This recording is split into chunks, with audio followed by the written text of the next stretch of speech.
All right, so welcome to our sales boot camp. My objective today is to really drill down into how to make sales using our ATM sales flip chart, and we're going to talk about the 7-step ATM sales submarine that I've introduced into the alliance like 20 years ago. Well, honestly, it's probably 24 years ago. And really giving everyone a framework on how to use the ATM flip chart and how to think about how to go through the process. It's a 7-step process by which you are able to walk through a client to determine if the client deserves to be a client.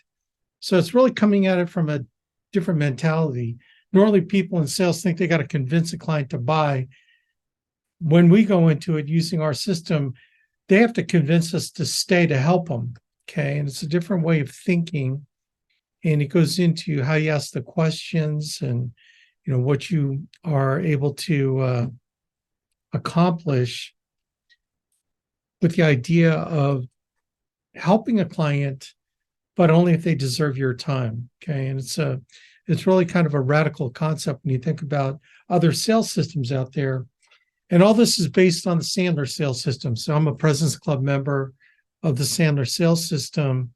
And what that's done is it allowed me to really, teach this framework and how to help y'all really manage the process. And I'm going to go into more detail. Switch my glasses here. I'm going to go into detail and really kind of break it down for you. It's kind of surprising. We have all this training out there, and then when I coach agents, I talked to a bunch of agents this week. I think under threat of no longer receiving leads. So it's interesting how people will get on your calendar if you threaten not to give them any more leads, and then also they pop on your calendar, and then when you sit down to talk to them, you realize they've never gone through the training website. Because when I ask someone, well, did you download this form? No. Well, it was on the training website. Remember that website that Joy walked you through? Oh, okay. And here I am, we are giving them free leads, and they haven't even really gone through the training website. They don't know what the hell they're doing.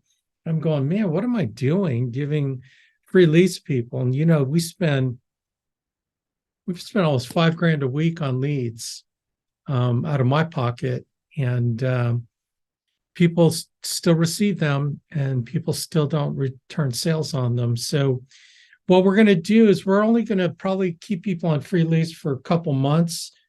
If they prove themselves, great. If they don't make any sales, then we're going to cut them off and just tell them, hey, you can buy your own leads. Okay. So we're going to really switch things up. So one of the reasons why I'm doing boot camps like this, and this is really kind of not the last boot camp, but the last one to round out everything that the boot camps I've had in the past, like the booking appointment boot camp I did. We did the placement persistency boot camp. We did the ERS referral boot camp just recently, and I'm sending that out this afternoon. So really everything centers on making a sale. And with our system, we can show you how to make sales and the concept of making sales from womb to tomb, from beginning to end. But you got to really learn it, use it, and practice it, because this is not something you're going to learn now. You're going to see how it works, but then you need to implement it next. Okay, you need to go over this video multiple times and be serious about it. I think we've been too generous, really, over the last 6-8 months with leads, when we weren't really forcing accountability with people. So we're going to turn that up. Let's see, who's some brand new people here? There's some brand new folks on here. So the brand new folks, you're going to be everyone's going to be under this new idea, okay, that we're not going to float you for too long if you're not producing sales. Okay. So we're going to turn up the pressure on you. But, how fair is it of me to turn up the pressure if I don't teach you what to do? Even though we do have videos, here's what I'm finding. See, so we got 17 people on here, including me, and I'm giving up a couple hours on a Saturday. All you all are doing a couple of hours on a Saturday, and I appreciate that. I'm going to give you my best stuff. Okay. But so thank you for being on here. I appreciate you trusting me with your time, that you're going to get something of value, right? So that you can take this and kick butt and make sales and do really well with us. Okay. But you're not going to learn everything here. The only way you're going to learn is by using it and implementing it. Okay. So I'm going to drill down on a lot of things. Our 7-step process, and a lot of little intricacies within it. And truly the introductory stuff on our basic training website is just real short, sweet, just to introduce you to it. I'm going to drill down a little bit more now so that you can really learn this concept and, where we're coming from on our ATM sales system. A lot of the steps that I go into, I've got hour-long and hour-and-a-half long individual videos on each step in the process. I'm not going to take that long for, this is really more of an intermediate, get you going. And it's not as short as the other ones, but I want to make sure that we do a thorough job so that you know what to do. Okay. It cracks me up, which is why I'm glad I'm coaching agents, is because when someone tells me, okay, so when someone answers the phone, what do I do? Okay, well, remember that training website that we have where we kind of talk about what you do? Okay. So we go to our training.abuyuanfinancial.com, go to the Simple Selling System Bootcamp, and we go through all the stuff here. And it's like, okay, well, remember that part in the training, sales system. Okay, remember this part here? And this is what I'm talking about. I'm going to go through each one of these, but I'm going to drill down deeper than these introductory level here. Okay, and it's like, well, what do? You do what we teach in here. Okay, now I know there's our booking appointments. So let's go ahead and get this thing started. And honestly, I can't tell you how long this is going to take. This is going to take as long as it's going to take before I feel comfortable that I've covered everything deep enough so that you guys understand. And please trust me, I'm trying to help you. I don't want to be an a-hole about this. I just believe in passion. I believe in it. I'm passionate about it, that I want to get you better. I want to get you out there. I want to give you some confidence that you know what to do, right? Now, you're never going to be comfortable, right? Remember, you're doing it for the first time. You know what I mean? Second time, third time, you're not going to be comfortable. You won't be comfortable until probably the 100th appointment.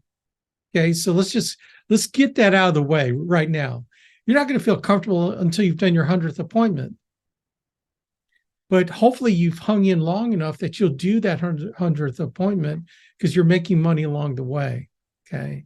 So number one, you're going to be scared. You're going to be uncomfortable. You're going to feel like, you're not ready. Well, trust me, you're ready. After you've gone through this, you're ready. Okay. Man, I see some people hopping on and off. I'm wondering if they're able to stay on.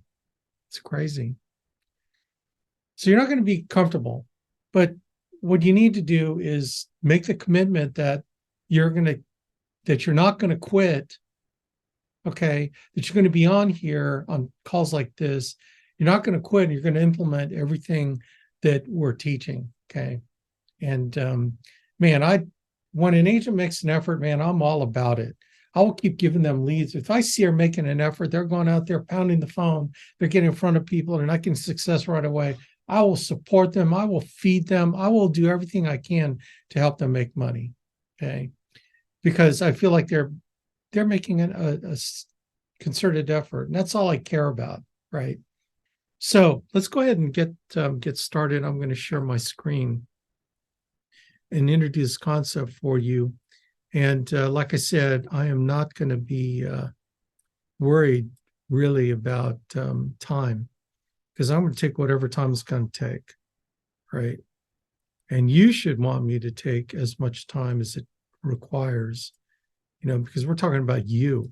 We're talking about your ability to make money with us, right? We're talking about you feeding your family and doing all the great things you want to do with this business. Okay. So I'm going to hope that, some of these, I got a whole box of new black pens, but I haven't used these in a while. So they still might be a little bit, golly, they're not as dark as I want them to be. But let's just try it. All right. So let's talk about the sales situation in the home. When you are in the home, there are two sales systems. There's the client sales system, and then there's our sales system.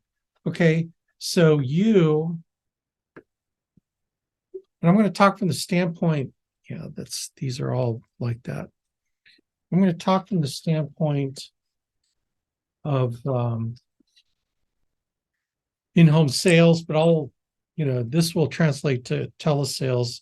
It's a little bit different with telesales. Okay. You have a choice. Okay. Now you could follow the client sales system. What's the client sales system? Okay. The client sales system is they're going to do bond and rapport with you.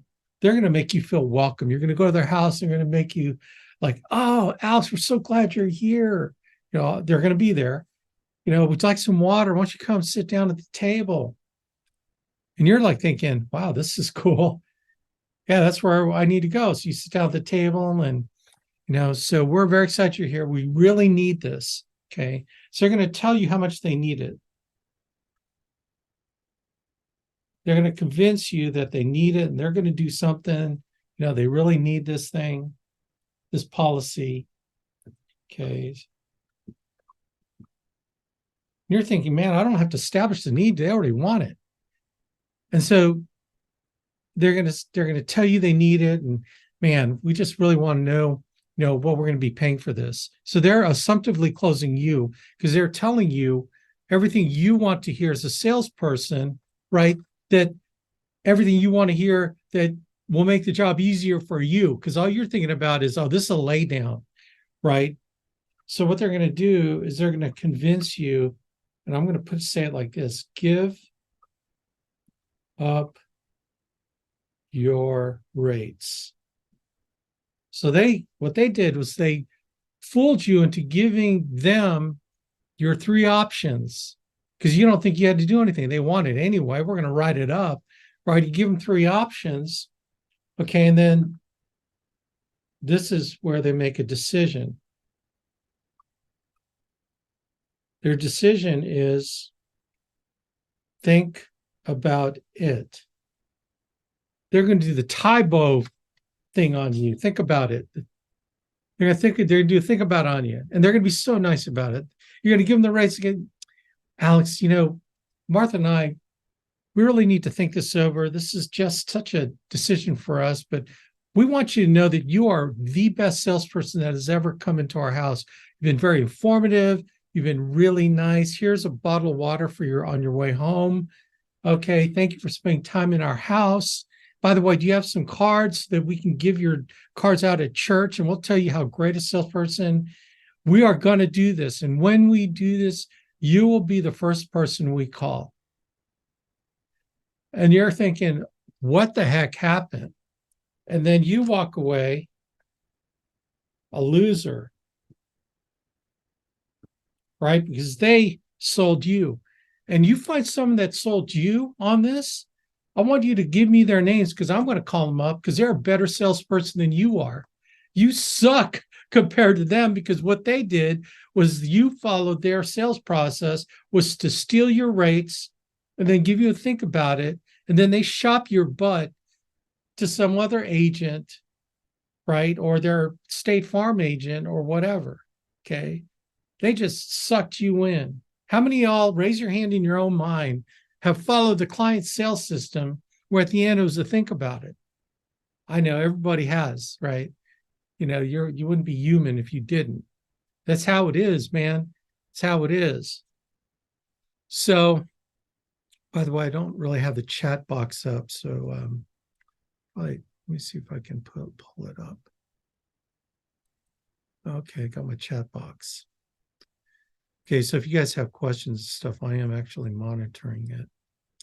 But okay, so that's the client's system. Okay. So you have a choice of going down the client system, or you follow our sales submarine system. Okay. And 7 steps, bond and rapport. Okay. Which goes into upfront contract, which goes into finding pain, which goes into the budget step, decision step. I wonder if I had those separated out. Fulfillment.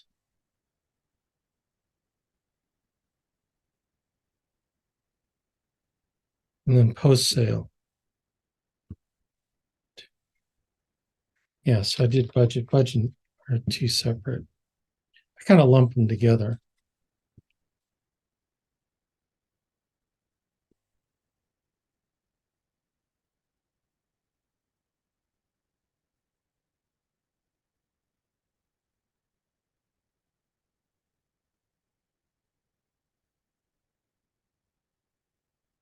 And here is where you make a righteous sale, which means a sale that sticks, or you flush a pretender, a time sucker. Okay. And the flushing part happens anywhere along the sales submarine process. If you're not creating good bond rapport, then you don't feel it. You don't feel like anything's happening. Then flush it, man. Leave. You do upfront contract. You don't agree to that, then leave. If you can't find good enough pain, then you get your butt out of there. If they don't have a budget and they don't want to agree to the decision process, then you're out of there. You lay out the pricing, they still can't figure it out, then you're out of there. Okay, then post-sale. Which you don't typically flush people here. Well, maybe, depends. But this is designed for them to convince you to stay another minute with them, because I'm not going to spend another minute with someone that doesn't qualify for my time. Does that make sense? So this whole process is based on you honoring your time and your business. It's based on you having a strong enough self-image in your business that you're not going to play around with people that are tire kickers, that lie about what they want, people that lie on a form about their health that's going to turn into a decline anyway. People are going to turn into chargebacks. This process will eject those pretenders. And what makes it through are the righteous sales. And let me tell you why that is. Okay. The key to a righteous sale, number 1, these are the 5 things. They trust you. Okay. They trust you, which then turns into they believe you. When did you ever believe someone you didn't trust?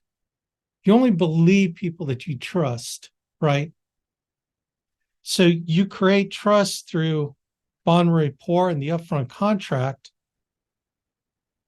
Okay, that's the first rule of thumb of first rule of righteous sales. They trust you because you felt like you got the bond rapport done, the upfront contract's done, they agreed to what's going to happen. And so you've created trust with them and they've created trust with you, because if they were saying yes to the upfront contract, then they trust you. This is how is when they agree to that. Okay. They have to need it. This is trust you. They have to need it. How do you know that they need it? Pain. You found enough pain, emotional pain, that if they didn't get it, all this bad stuff is going to happen. And they're emotional about the bad stuff that's going to happen. All right. So that's how you find it that they need it. Number 3, they got to want it.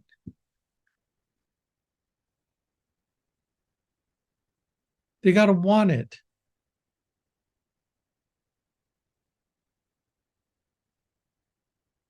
And how you know they want it is clearing the budget and decision. Because they commit to you. They know they need it, but do they want it? Well, they're going to want it if they agree to the process that we're going to pick up a check, right? And we're going to close this, and they're going to move forward in the process. They don't do that, then they don't want it. Okay. So they trust you, they need it, they want it. The 4th element of righteous sale is they can afford it. Okay. And they afford it through the fulfillment step. When you lay out the rates and they pick a rate that they can afford, right? Because they've already committed that they're going to go through with this. So the fulfillment part, where you lay out the pricing and you fill out the application, they pick an option, you fill out an application, you know they can afford it because they committed to that. And then the 5th element is they're going to keep it. And that's the post-sale. The post-sale isn't a step, it's a progression of steps that we went over in detail on the placement persistency bootcamp. Okay. So these 5 elements are elements of a righteous sale. They got to trust you so they believe you. They got to need it. They got to want it.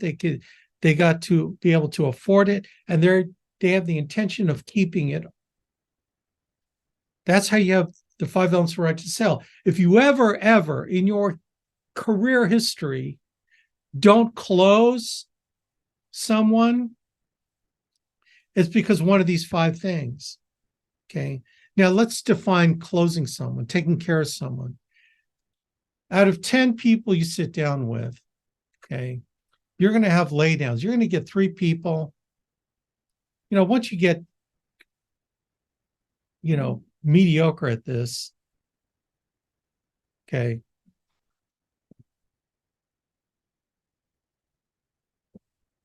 you're going to get 2 laydowns.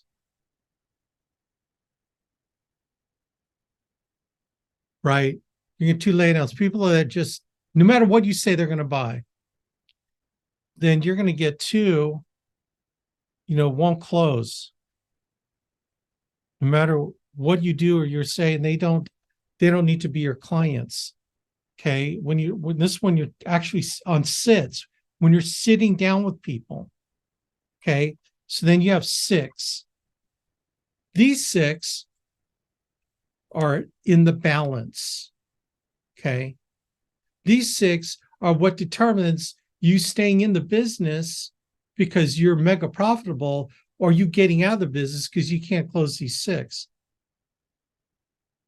And this is what this system is designed to do, to maximize the numbers here, because here you won't do anything. In fact, here are the ones that you're going to blow out because of these reasons, because they don't really need it, right? They don't really want it. They don't trust you. Boom.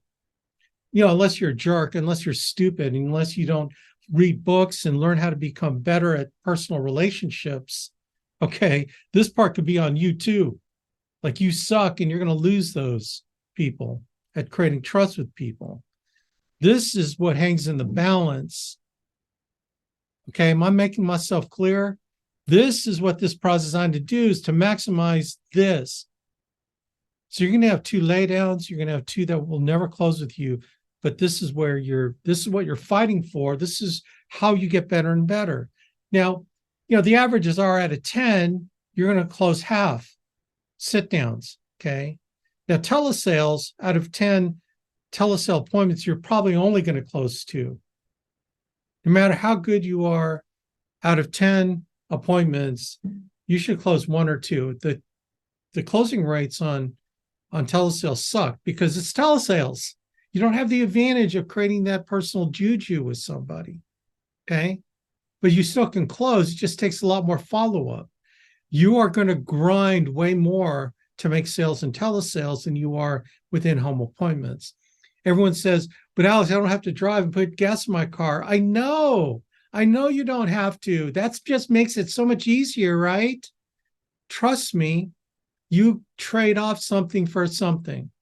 You don't want to get in your car. You don't put gas in your car. You don't want to get no-showed. Well, I promise you, you're going to get no-showed like crazy on telesale appointments. The no-show rate is over 50%. You do the tie down here on in-home appointments, the no-show rate, 30%. All these numbers make a difference, okay? So on telesales, to make the same amount of money, you're probably going to have to be on your phone with that thing attached to your ear, your headset, probably 30% more, 40% more than you would if you're going out and doing in-home appointments. It's just my observation, what I've seen. I'm a product of the in-home appointment system. It's so much easier. But I'm not convincing you to do in-home appointments. If you're committed to telesales, then just know what the numbers are. Get ready to grind, because telesales is truly a grind, because you have to follow up. You might close 2 out of 10 appointments. This is after you book 20, so 10 would show up, and you close 2 out of 10. You got to be way, way better at handling rejection with telesales. If you're an emotional person that needs to be validated, telesales is not for you. If you're strong, mentally strong and emotionally strong, then maybe telesales is for you. Because the ones you don't close are the ones that you got to follow up a second, third, and fourth time. And you have to have a very structured way of following up. If you don't have a structured way of following up, you are going to get killed with telesales. You have to create tremendous organization of meticulously following up with the people that you need to follow up with. Okay. Does that make sense to everybody? Like, just make no mistake. Okay. I just want to make sure that we are managing your expectations, that you think that, you make this great trade-off of telesales. No, it's a different kind of work. It's more work on the phone. It's more work in your ear. It's more. Okay. It's what I'm going to tell you. Okay. So I'm going to stop here. Does anyone have any questions? You can unmute. You can chat at me. I'm not getting a lot of chats, so I don't know if I'm pissing people off, but can I hear an amen? Amen, Alex. All right.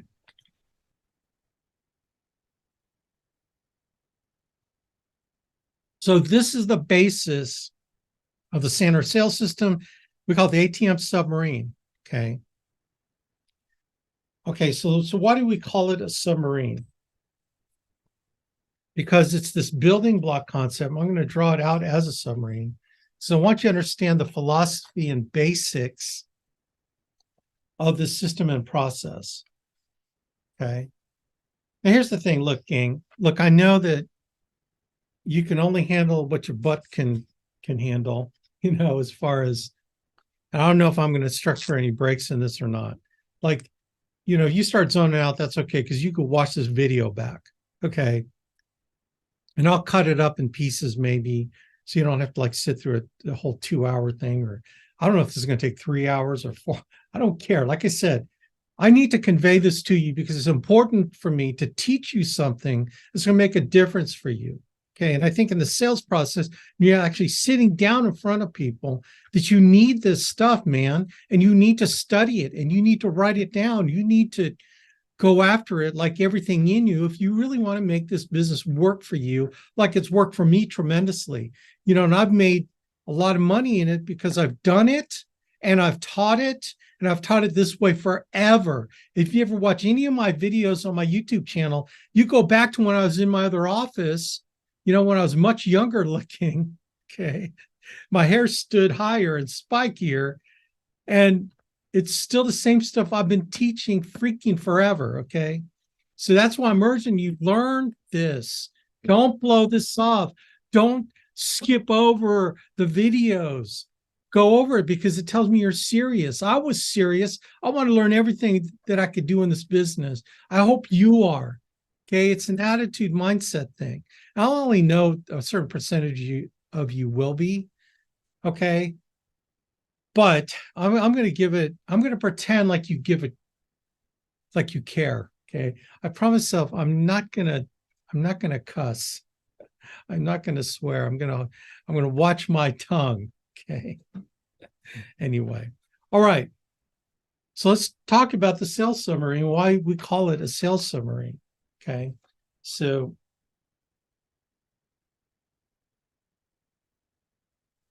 we all live in the Sandler submarine. Sandler submarine. There's a propeller.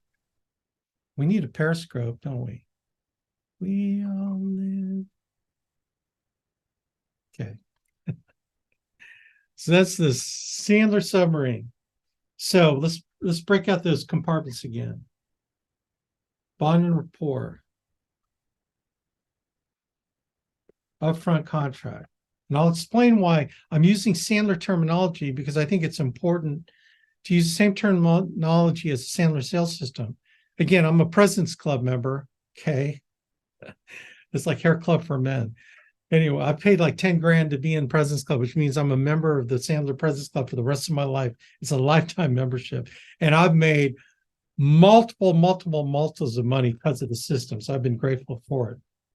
And then the next section is pain finding. The next section is budget. Next section is decision. Next section, fulfillment. The next section is post-sale.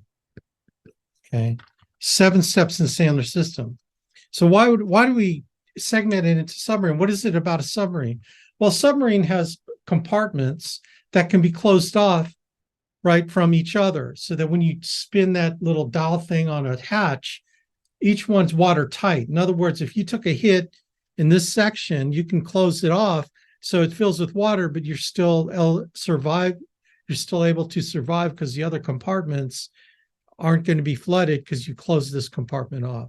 So the whole idea is you got to take care of business, all right, in each section. You can't move to the next section until you have taken care of this.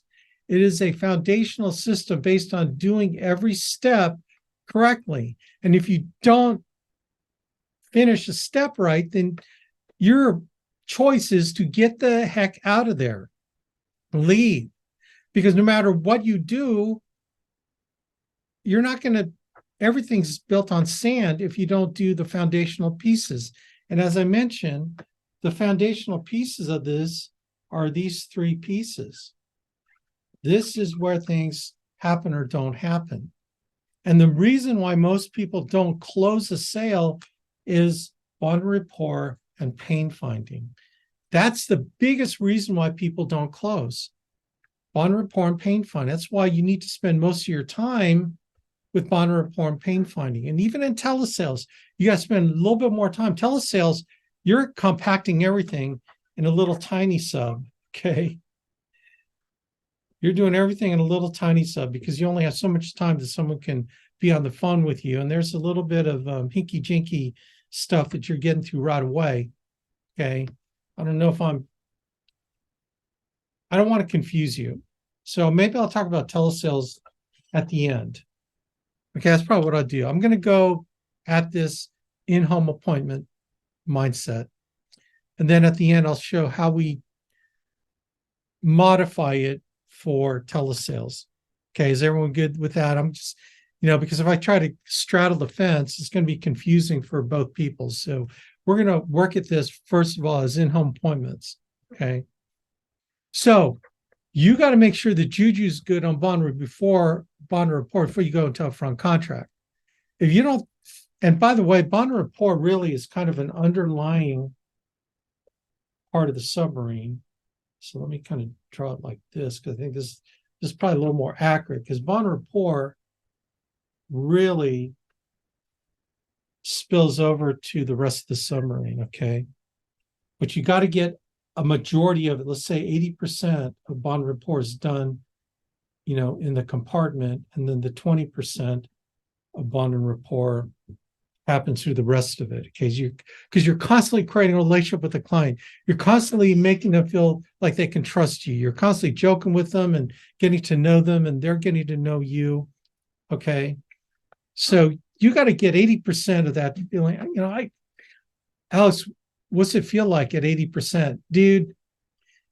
Once talk to me after you've done your 50th appointment, then we can have a real conversation. I can't tell you up front. You just have to do it. Okay. And a lot of this stuff, you're going to have to do it, but you're going to start to recognize when you felt really good that you can move forward. Most of you are not going to be very good. You're going to move forward, even though you think you did it, but you really didn't do it. And that's just a skill, learning the skill. And you'll know when you don't close down here. Okay. So bond rapport. You feel good, they feel good. You in your gut, you feel like they know you. You know the first names of all their kids, their spouse, right? You know how long they've lived at their house, where they grew up. You start really learning about them, right? They become friends. Well, hold on. Let me edit that remark. The only time your objective going into the home is not to make a friend. I've got plenty of friends. I don't need another friend. Okay. You know who qualifies to be a friend of mine? Is someone who loves and cares about their family, that they want to protect them. That's my qualification. If this knucklehead client doesn't care about their family, then they're not my friend. My objective is not to make a friend. My objective is to take care of family and to determine if they deserve to be my friend.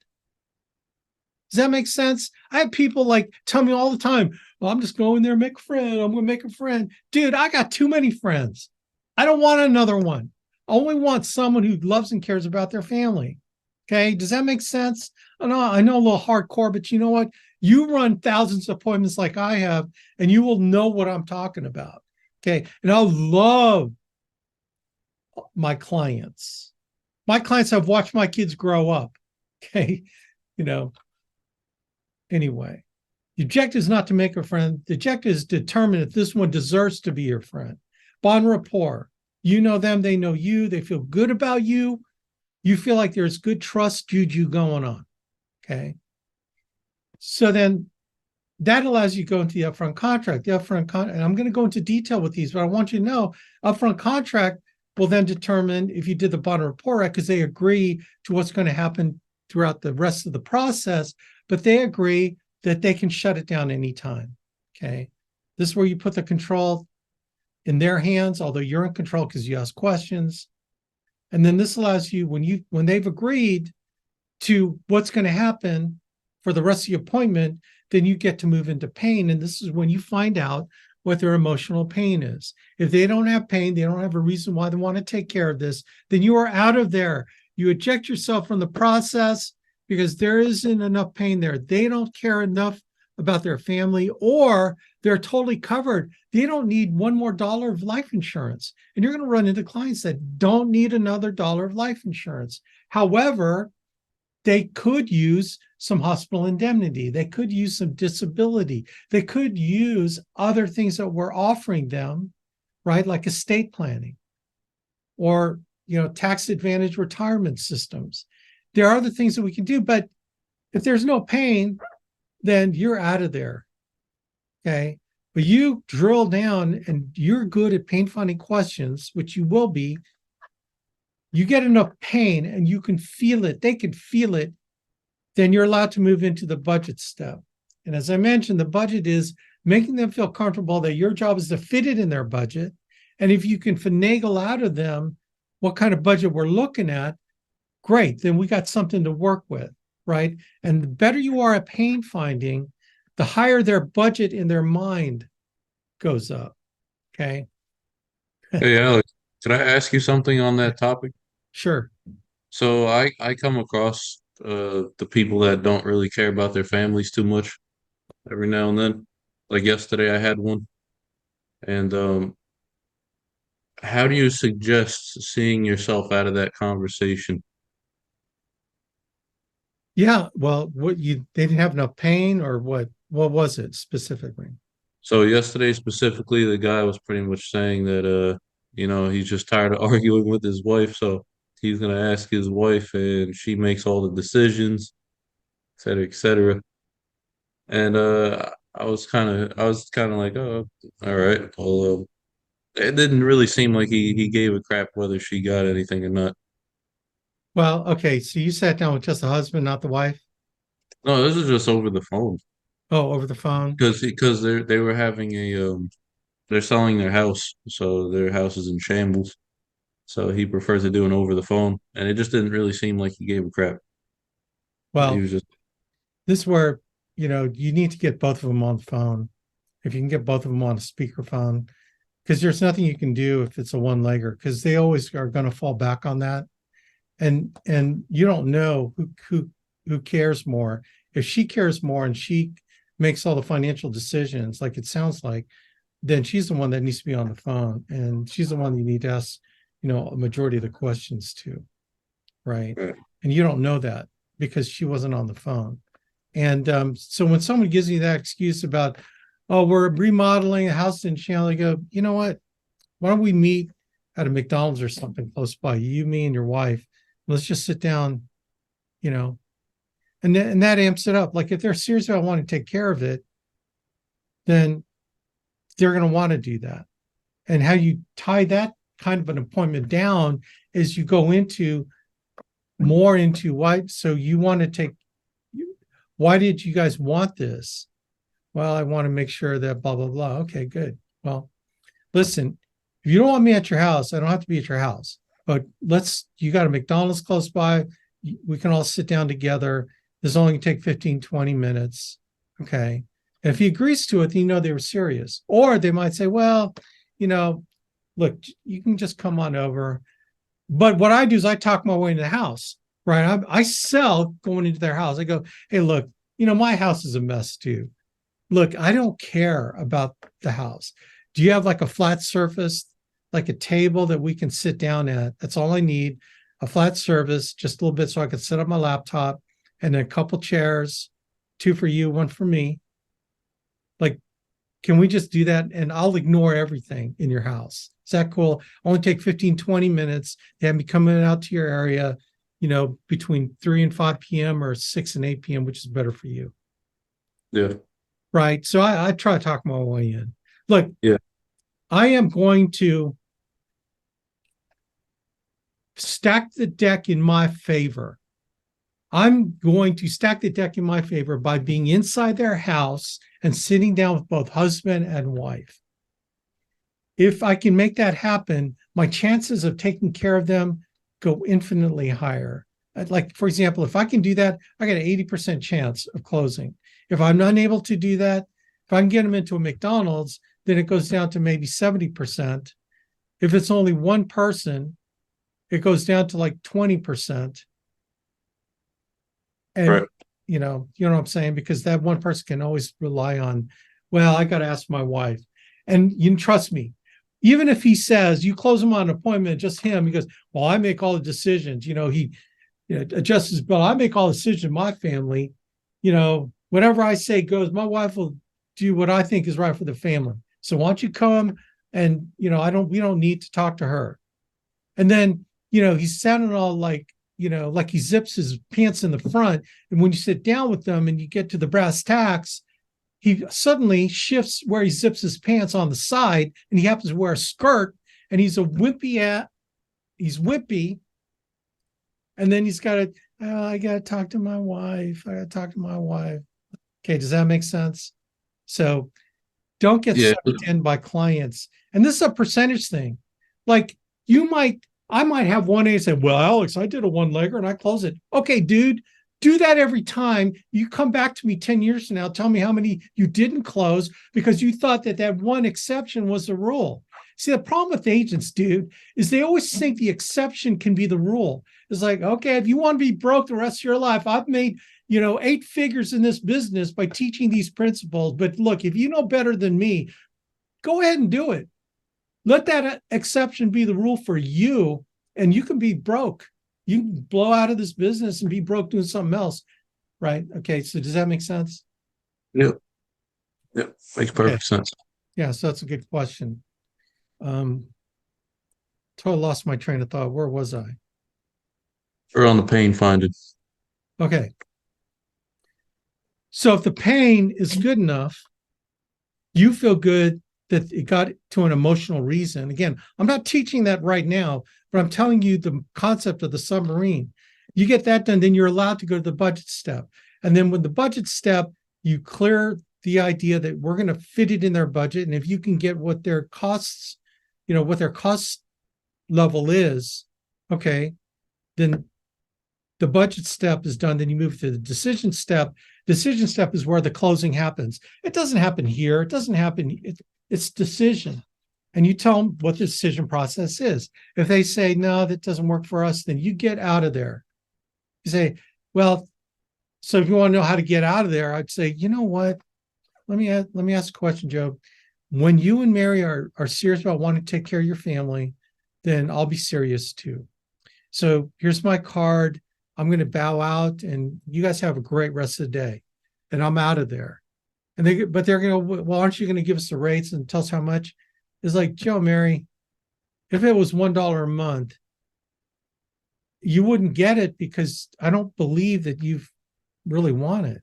When you decide you really want it, then we can go into everything and all the details. Okay. So I got to run.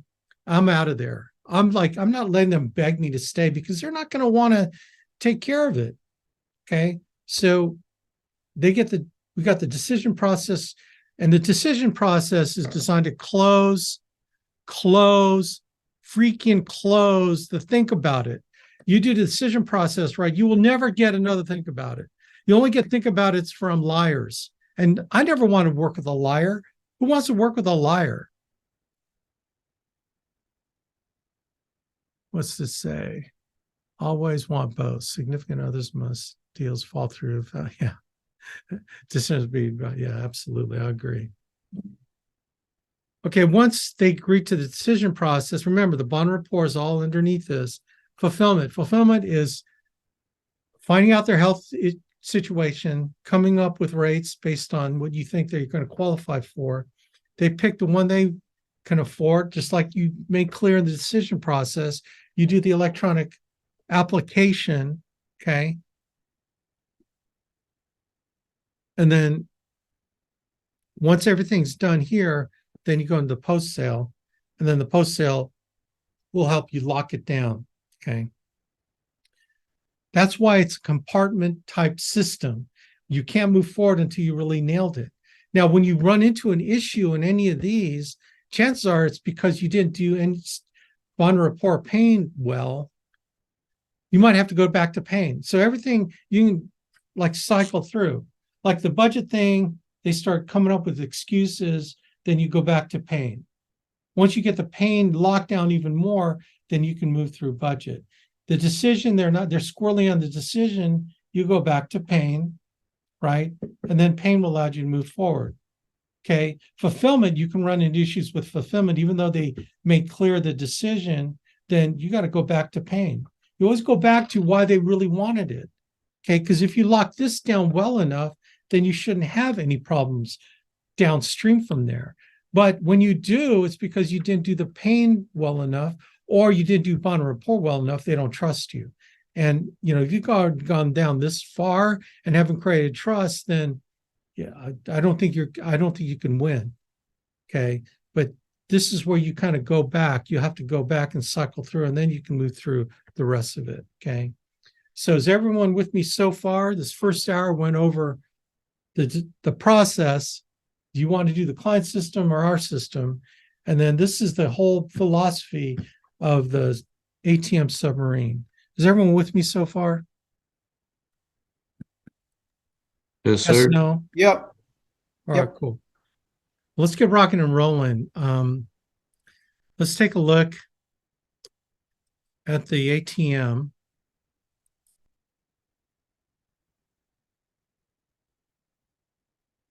So this is the Alliance training manual, the ATM, really designed for you to, use it so you can get money out of it, kind of like a regular ATM, right? And this is, I I call it version 8.1 because I've modified it to be more streamlined. So this is our avian financial version. It's not that much different, but it has more of the Sandler flavoring. Um, Actually, I helped develop the original ATM, so I put all my Sandler stuff in there, the submarine stuff. But what I'm going to do is I'm going to show you where each part kind of fits in each section. Okay, so you've got, the intro slide. Okay, that looks like an upfront contract, doesn't it? The process. And then we do about me. This is more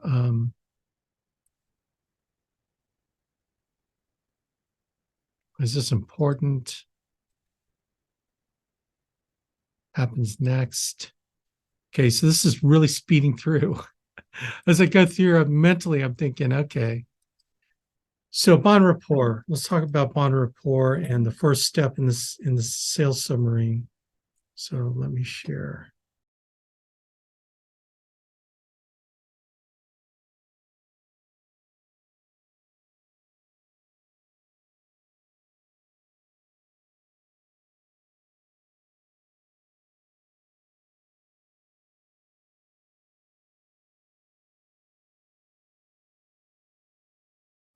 So we're going to talk about bond rapport. So the whole notion of bond rapport, and you've heard these types of things before. People buy from people they trust, that they like and they trust. Actually, people don't buy from people that they trust also, okay? They just, for all kinds of reasons. But you need to have the foundation of trust so that they'll believe you. And there are so many different techniques. And this is why we do, and let me go to this book. If you want to know,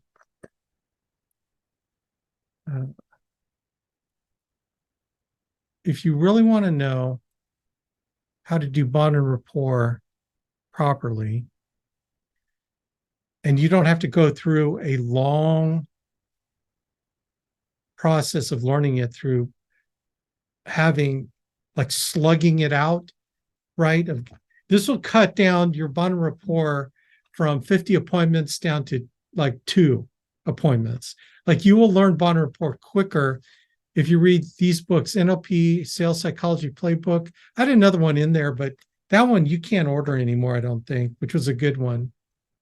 But NLP, Neuro Linguistic Programming, there's an audio version of it. And then How to Make People Like You in 90 Seconds or less. You get this one first, to Make People Like You in 90 Seconds.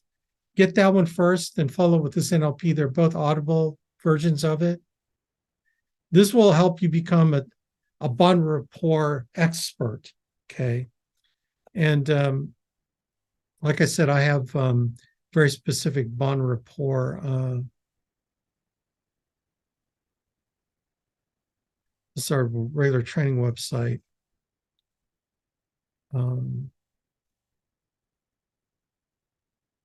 Yeah, I've got some really good bond rapport. Yeah, these two are really good. Using NLP. Yeah, these 3 rock. Okay, these 2 really rock. Okay, but I'm going to cover a lot of that stuff here. Not a lot, but those are mega in depth. But I'm going to give you the stuff that will get you effective right away. So, how do you create bond rapport? People like people that are like them. So the whole idea of bond rapport is to be like them, to be least like you and more like them. Okay, what do I mean by that? Well, if they're like really laid back, you are laid back. If they're like, intense, you be intense. You got to match their energy. Okay. It's the whole mirror and match thing. That's one of the foundational concepts of bond rapport is mirror and match them, because you need to be like the people, you need to be like them as much as you can within reason, right? Mirror and matching, right? So there are ways of mirror and matching them, different ways of doing it. The first way is vocally. Okay. This is also, I've mentioned this on the appointment booking. that vocally, there are aspects of vocal. There's tone, there's rate, primarily. Okay. So tone is really generally, do they have a more of a kind of a higher pitch voice or lower pitch voice? Not that you totally match it, but if you talk pretty kind of higher register and they talk really low, then try to go a little bit low, talk a little bit low as them. Okay. And try to match it. I don't recommend you mimicking their accent unless you are really from that area. Like, for example, if you're originally from the South, like you grew up in Georgia, you live now in Ohio, but all of a sudden you walk into a home with someone who's from Georgia, then by all means, let your Georgia accent come out. Because you know how it is, when you go back home to Georgia at Christmas, all of a sudden you come back to Ohio talking like them, okay? You know how the accent just starts coming out. If you have that accent naturally, then let the accent come out. Mimic it because you're from Georgia, right? Or you're from the South. But if you can't and you're not, then don't, okay? Because that's fake. Okay, so that's another element of mirror and match that you want to take advantage of. Now, the rate is if they talk fast, you talk fast. If they talk slow, then you talk slow. Here's the problem with that, is if they talk slow and you naturally talk fast, like me, because I'm very visual. Visual people talk fast. Okay, and we'll get to that whole VAK thing. Visual people talk fast. If they talk fast, you talk fast. Okay. So you got to speed up to them. If they talk real deliberate and slow, you talk slow. And I promise you, if you're a fast talker, you need to slow down even way more than you think you are. You will never slow down as much as you think. You think you're slowing down, you're still talking fast. I'm serious, right? What people tend to do, salespeople tend to do, they try to speed the client up, thinking if I talk faster, maybe they'll speed up to me. No, no, no. There's actually a way to do that NLP wise, neuro linguistic programming wise, where you can actually, once you start matching the client, and then the client starts matching you. And you'll know that these things happen because when you start speeding up a little bit, they start speeding up a little bit. There's some really cool NLP mental techniques that you can implement where you will totally be in control of the client mentally. It's a weird thing, but you master some of these real simple skills, you will totally control not how the client thinks, but you will know exactly what they're thinking. You can maneuver them psychologically in pretty powerful ways. That's if you become really good at NLP. I'm not trying to get you really good at NLP. I'm just trying to teach you super quick techniques that can create bond and rapport quickly. I know this sounds like technique because it is technique. Like you may, but Alex, I want to emotionally feel tied to the client. Yes, yes, yes. But if you can teach a shortcut, it is a shortcut technique to mentally and psychologically build bond and rapport. Why not use those quickly so you can get there quicker? Okay. When doing telesales, you really got to be good at it. So vocally, you got to get the tone and rate. Okay. Number 2, physically, mirror and match. What I mean by physically, I love this part. Okay. When you physically mirror and match. Okay. If they're like sitting back and they're, they got their hands on the table and they're kind of sitting back in their chair, guess what? You fold your hands and you sit back in your chair, right? If they start leaning forward like this, when you're talking to them, you lean forward and start talking to them like this. Now, you might think it's mimicking them. It kind of is and it kind of isn't. And here's the thing that you got to understand. Most people won't even notice you're doing it because everyone is thinking about themselves more than they're thinking about you. This is the way it is. You as a salesperson, your power is to have that big empathy muscle where you're totally monitoring the client. You're watching them. You're watching their body language. You're listening to how they speak, right? Because you're trying to match them vocally. You are mirroring them. So if they cross their legs, you cross your legs. You mirror their leg cross, right? They will never know you're doing it. If you just do it slowly, you're doing it after they do it. And then if you're talking to husband and wife, you're mirroring the husband, but the wife's sitting like this. Then when you go over and talk to Mary, it's like, so Mary, tell me about what you think about this. How would this affect you when Joe dies? You don't have this in place, right? So each person you're talking to, and then I don't really have to say anything more about, so physically when you do this. Now, here's what happens when you physically mirror and match them. And this is when you really got the NLP thing down good, is all of a sudden you're going to start feeling what they're feeling because you're mirror and matching them. Like, and here's what I mean. Like sometimes people think that this position is closed off position, the closed off body language. It normally is. Okay. But if you're not getting those vibes when you cross your arms and you're mirroring them, you're not getting those vibes. Maybe they're just cold. Okay. Maybe they're just cold. But once you get the mirror matching down physically and vocally, and you're making eye contact, right?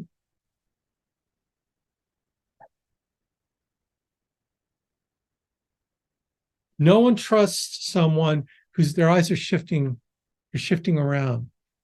That totally creates mistrust. Because you're shifty, okay? You got to stare right at them and make that eye contact. And then when you're talking to the spouse, you look at her.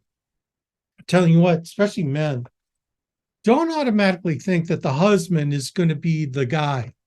You're trying to spend all the time with the husband thinking he's making decisions. I promise you, she will cut his legs out from under him like that. Typically, the wife holds the power in the home. So you know who I'm talking to? I'm talking to the wife. I spend at least as much time as I'm talking to him. I give her respect by looking at her, getting her opinion. I'm spreading it around. Like, okay, I can only speak from a guy's perspective. I had many a girlfriend that took me home to meet their parents. You know who I charmed? And I was a big charmer, like big time. I got this compliment all the time from my girlfriends. Yeah, plural. I was kind of bad.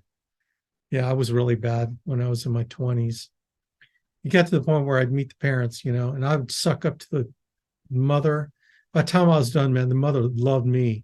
They were like wanting me to marry their daughter. I mean, it was like, I'm serious, because I knew where the power was. The power was in charming the mother, and I was already I was really good at doing that. It's the same thing as a salesperson in the home. You have to now it's easier when you're a woman. It's easier for you. Okay. But if you're a guy, okay, now let's kind of get to position in the home. When you're in the home, if you're a guy, you have the husband sit closer to you. If you're a woman, you have the wife sit closer to you. And then you position the husband next to her. Okay. You go same sex to same sex, right? If you're a guy, don't sit next to the wife. Okay. But you're focusing on her.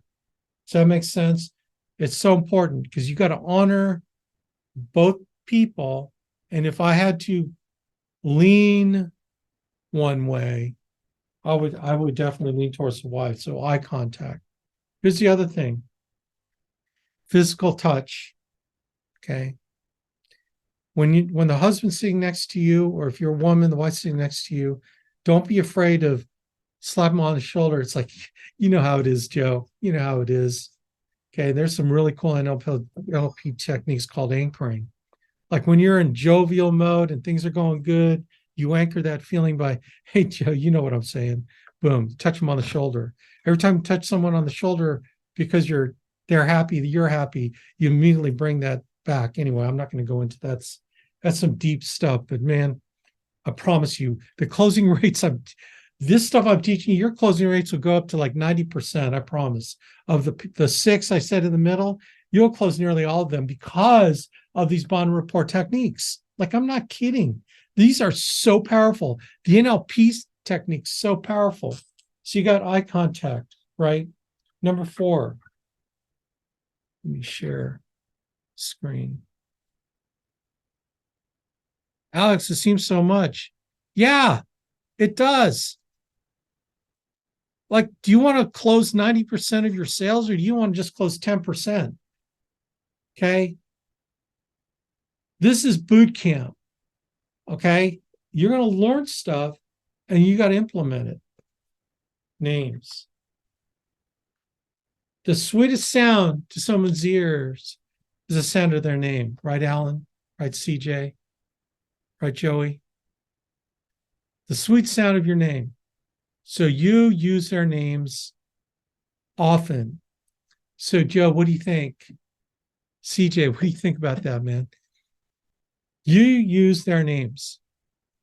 Most important names are their children, their kids. I always try to find out, and I will write it down. You honor them when you care enough to write down the kids' names. So I see on the picture you've got 3 kids. That's cool. What are their names and how old they are? Well, I got my first child is Isaiah. And how old's Isaiah? He's 8. All right, cool. And how about the next child, Sarah? How old's Sarah? Sarah's 5. And then the youngest, it's a girl too, Martha. How old's Martha? 1. Wow, that's a nice spread of kids. Isaiah, Sarah, and Martha. So, like, what are they into? Is like Isaiah into sports? What's he like to do? And I'm writing down baseball. He's like T-ball.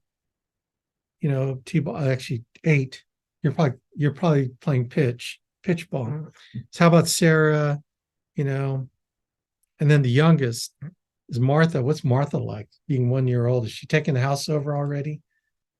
Look, I can say this stuff because I've got kids and I'm into kids, man. I am all about the kids. I will talk their kids and I will use their names. So when you start talking to them in the sales situation, it's like Joe and Mary. So Mary, Joe dies tomorrow of a heart attack. This policy is not in place. What will you, Mary, do? Isaiah, Sarah, and Martha, what's going to happen to them, to you and them, if we don't get the mortgage paid off? You don't say, so, Mary, what happens to you and your family? Look, you're using the generic family. Don't do that, man. Again, this is stacking the deck in your favor. Stacking the deck in your favor means that you're addressing each child by name. You're not just saying your family, the generic your family. And then when Joe dies of a heart attack tomorrow, don't say when Joe passes away, when Joe is called to heaven to our heavenly Father. Oh, man. No, it's like when Joe in I-75 gets killed by a head-on collision by a drunk driver, he's not coming home tomorrow. Tell me what happens. How are you going to pay for the funeral?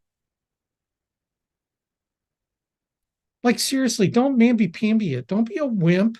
Tell it like it is. Have the stark reality of what they're doing and why they're doing it. Don't be a wimp. Use the words that bring the reality back home. Now, why? But you only can do that if you have good bond and rapport. I'm talking pain finding now.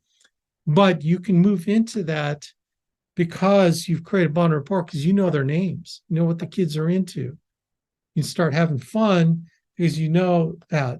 Use their names. Be personal with them and show them you honor them by writing the names down on your, when you're sitting in front of a client, you're going to have your little lead sheet in front of you. Write down their names. I'll write down the stuff they're into. I want to know for future reference when I call them back in a couple days. Hey, how the kids doing? I know Isaiah had a baseball game. How'd he do? You know what they're going to think? Like, dude, you remembered that he had a game after we, the next day after we met? And they're going in their mind like, wow, this is someone who really cares about my family. Why would you not take advantage of something that's so easy to get? The information's so easy to get and it's so easy to use. Why not use it? I promise you, in this business, there is no shortcut. This is a process that works. there's no such thing as shortcutting a process, because if you could shortcut it, then it would be the process. Does that make sense? You don't shortcut processes that work. Only if you're wanting to fail in a huge way.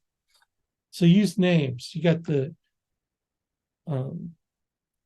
name. Okay, then the next thing, number 5. This is, I cover this in the definitive version of Bond and Rapport. VAK stands for visual, auditory, kinesthetic. Okay. So visuals, visual, auditory, kinesthetic are feelers. There's like a fourth one. A lot of people don't kind of fall in that category, but VAK, most people know. Everyone says, oh, well, everyone's visual. No, not everyone's visual. People process information visually, but it's not about how processing. We're talking about how they take in information. Okay, so you got, somebody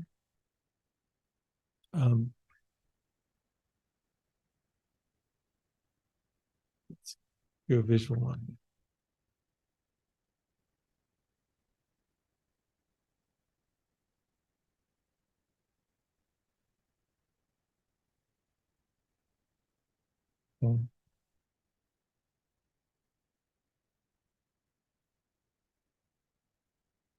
It's how they take in information.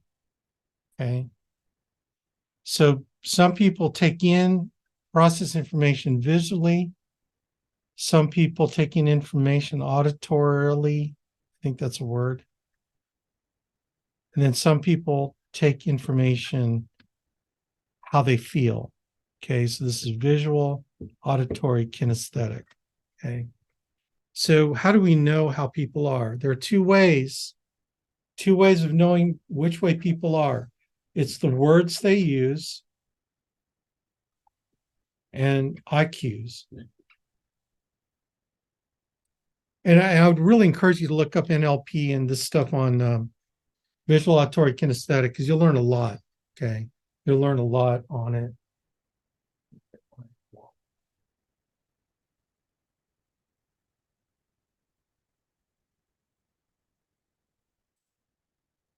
Okay, so words. Okay, visual people use visual words. Okay, they're going to say stuff like, yeah, I see what you mean. Yeah, that looks pretty good to me, Alex. Their verbs or their adjectives are going to be visual type adjectives. And so you have to be tuned in to the adjectives they're using. Auditory people, it's weird. They will use auditory words to describe things that could be visual. They go, I hear what you're saying. Yeah, it sounds good to me. But they're using adjectives that are auditory, sounds. Okay. Kinesthetic people talk in terms of how things feel. Alex, that kind of hits me wrong. Okay. And you're going to find that you yourself use words that will indicate how you are. Okay. Like, I see what you're saying. That's a visual person. Why would an auditory? You're saying is it's like, I hear what you're saying. Well, that's an auditory. But a visual person will use a visual word telling you that they hear you, but they'll say, well, I see what you're saying. It's like, yeah, that feels about right to me. That's a kinesthetic. So words are going to be used for you to identify. Now, why do you want to know how they are, how they process information? Because you need to talk in their language that they process, right? When you continue to talk in visual language, because you're visual, but they're auditory, they're going to miss a lot in the translation. You need to change your words to auditory words. So when you're talking to the client about, the options, like, so Joe, does this sound good to you? Joe, I hear what you're saying, but how does this sound to you? You are speaking Chinese because they understand Chinese. But if you start using visuals like, So imagine, Joe. Joe can understand imagining is like so. So Joe, let me describe or explain, the situation. And then you explain it. Go, how does that sound to you?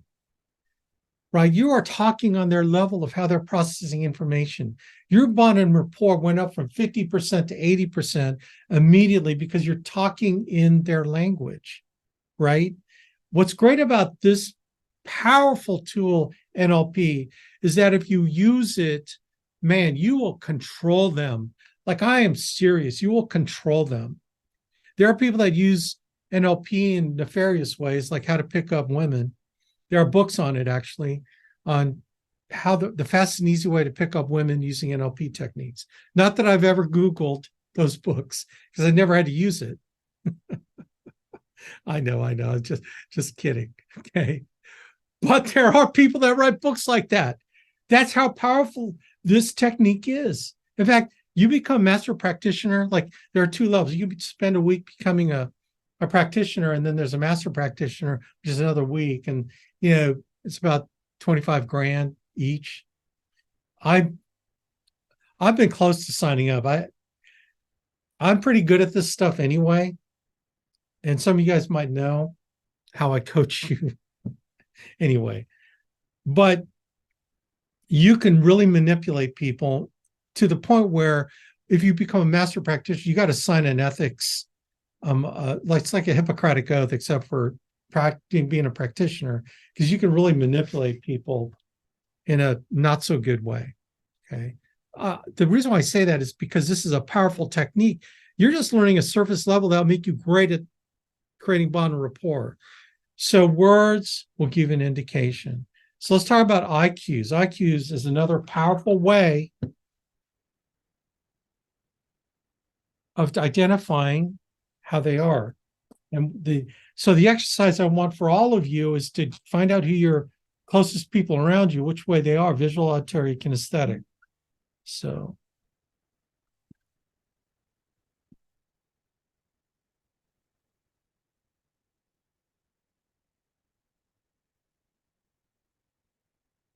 okay. Visual, auditory, kinesthetic. So visual people, when they're trying to remember something, they'll look up to the right. They're going to look up this way. So if you ask them, so tell me what were your colors in high school, the colors of your team? They're going to look up to the right. Actually, it's their left, but to you as you're looking at them, to your right. So it's their left. So they'll look up like this. It was red, white, and blue. Okay, so this is when they'll look up. And they'll look up to this side because this side is remembering real stuff. If they're auditory, they're going to look to the side, like they're going to look at their ears. They're going to look this way. So if you're talking to an auditory person, so what kind of colors was your team in high school? They'll look over to the side. It was red, white, and blue, American High School Eagles. Their eyes will dart that way. Then kinesthetic, they're going to look down. So they're going to process it. They're going to try to remember how it feels. They're looking down, like they're looking down. That's how you know they're feelers. So when you start talking, like one of the greatest bond rapport questions when you're sitting down with the husband and wife is, so Joe and Mary, tell me, how did you guys meet each other? Best bond rapport question. I don't care if they got married last year or 30 years ago. It always brings out good juju. So that's another technique, like lock that question down. That's another important technique to create good feelings, because they will have the funny story. They'll say, well, I was at a dance and I didn't know she danced with me, but I finally got, after about half an hour, I finally got the guts to go over and ask her to dance with me. And I couldn't believe that she danced with me. And it was so cool. So, Mary, was that how? She goes, no, I I only said yes because I felt sorry for him. So you get this, and those kind of questions bring up the good feelings. They might have been fighting before you came over, but they start remembering those good feelings of how they met. And so, where'd you guys get married? Tell me about how you got engaged. Then what you do is you put them in a remembering state, and that remembering state will bring good feelings to them, right?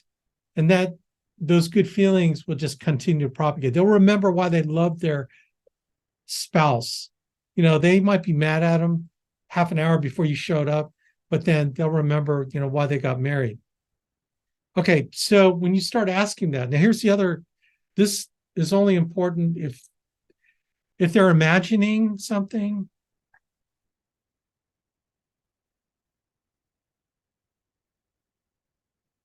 That's not reality. Like, for example, if someone said, okay, Alex, what are your high school colors? It was red, white, blue. And you say, okay, so imagine your colors, your colors were black and gold. Huh. They'll look up the other way. And this is how like sometimes you can find out if someone's lying to you because they're making up a story, right? So they'll, if they're not telling you the truth, they're going to look the other way. Okay. And that's how people are lying. It's a lie detector opportunity. That's how in NLP.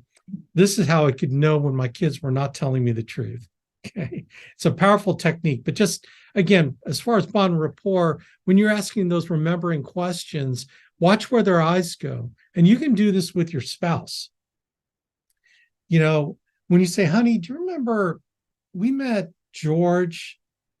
I forgot what we were doing. And then watch where her eyes go. Well, I think it was, or she'll go, look to the side. And then start listening to the kind of words she's using. The words will also indicate it. But this will be how you lock down how you talk to someone. Okay. Does anyone have any questions on this? IQs. So look up IQs on YouTube. So IQs NLP. And this will give you some really, really, really powerful techniques. But the most powerful thing, honestly, with this is it creates empathy with you because you're going to constantly stare at your client to wondering how they are. Are they visual? Are they auditory? Are they kinesthetic? Anyone have any questions on this part?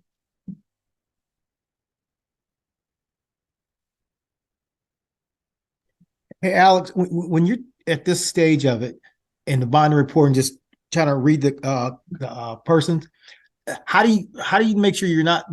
This goes to a weird question. How do you make sure you're not being weirded by them? You're not weirding them out, or that you're like, I mean, you know what I'm saying? I maybe not. I just, how do you make sure you are being appropriate in that process, not overbearing or not, those kind of things? Is there any cues that we need to keep an eye on ourselves to make sure we don't do this or aren't overdoing that kind of thing?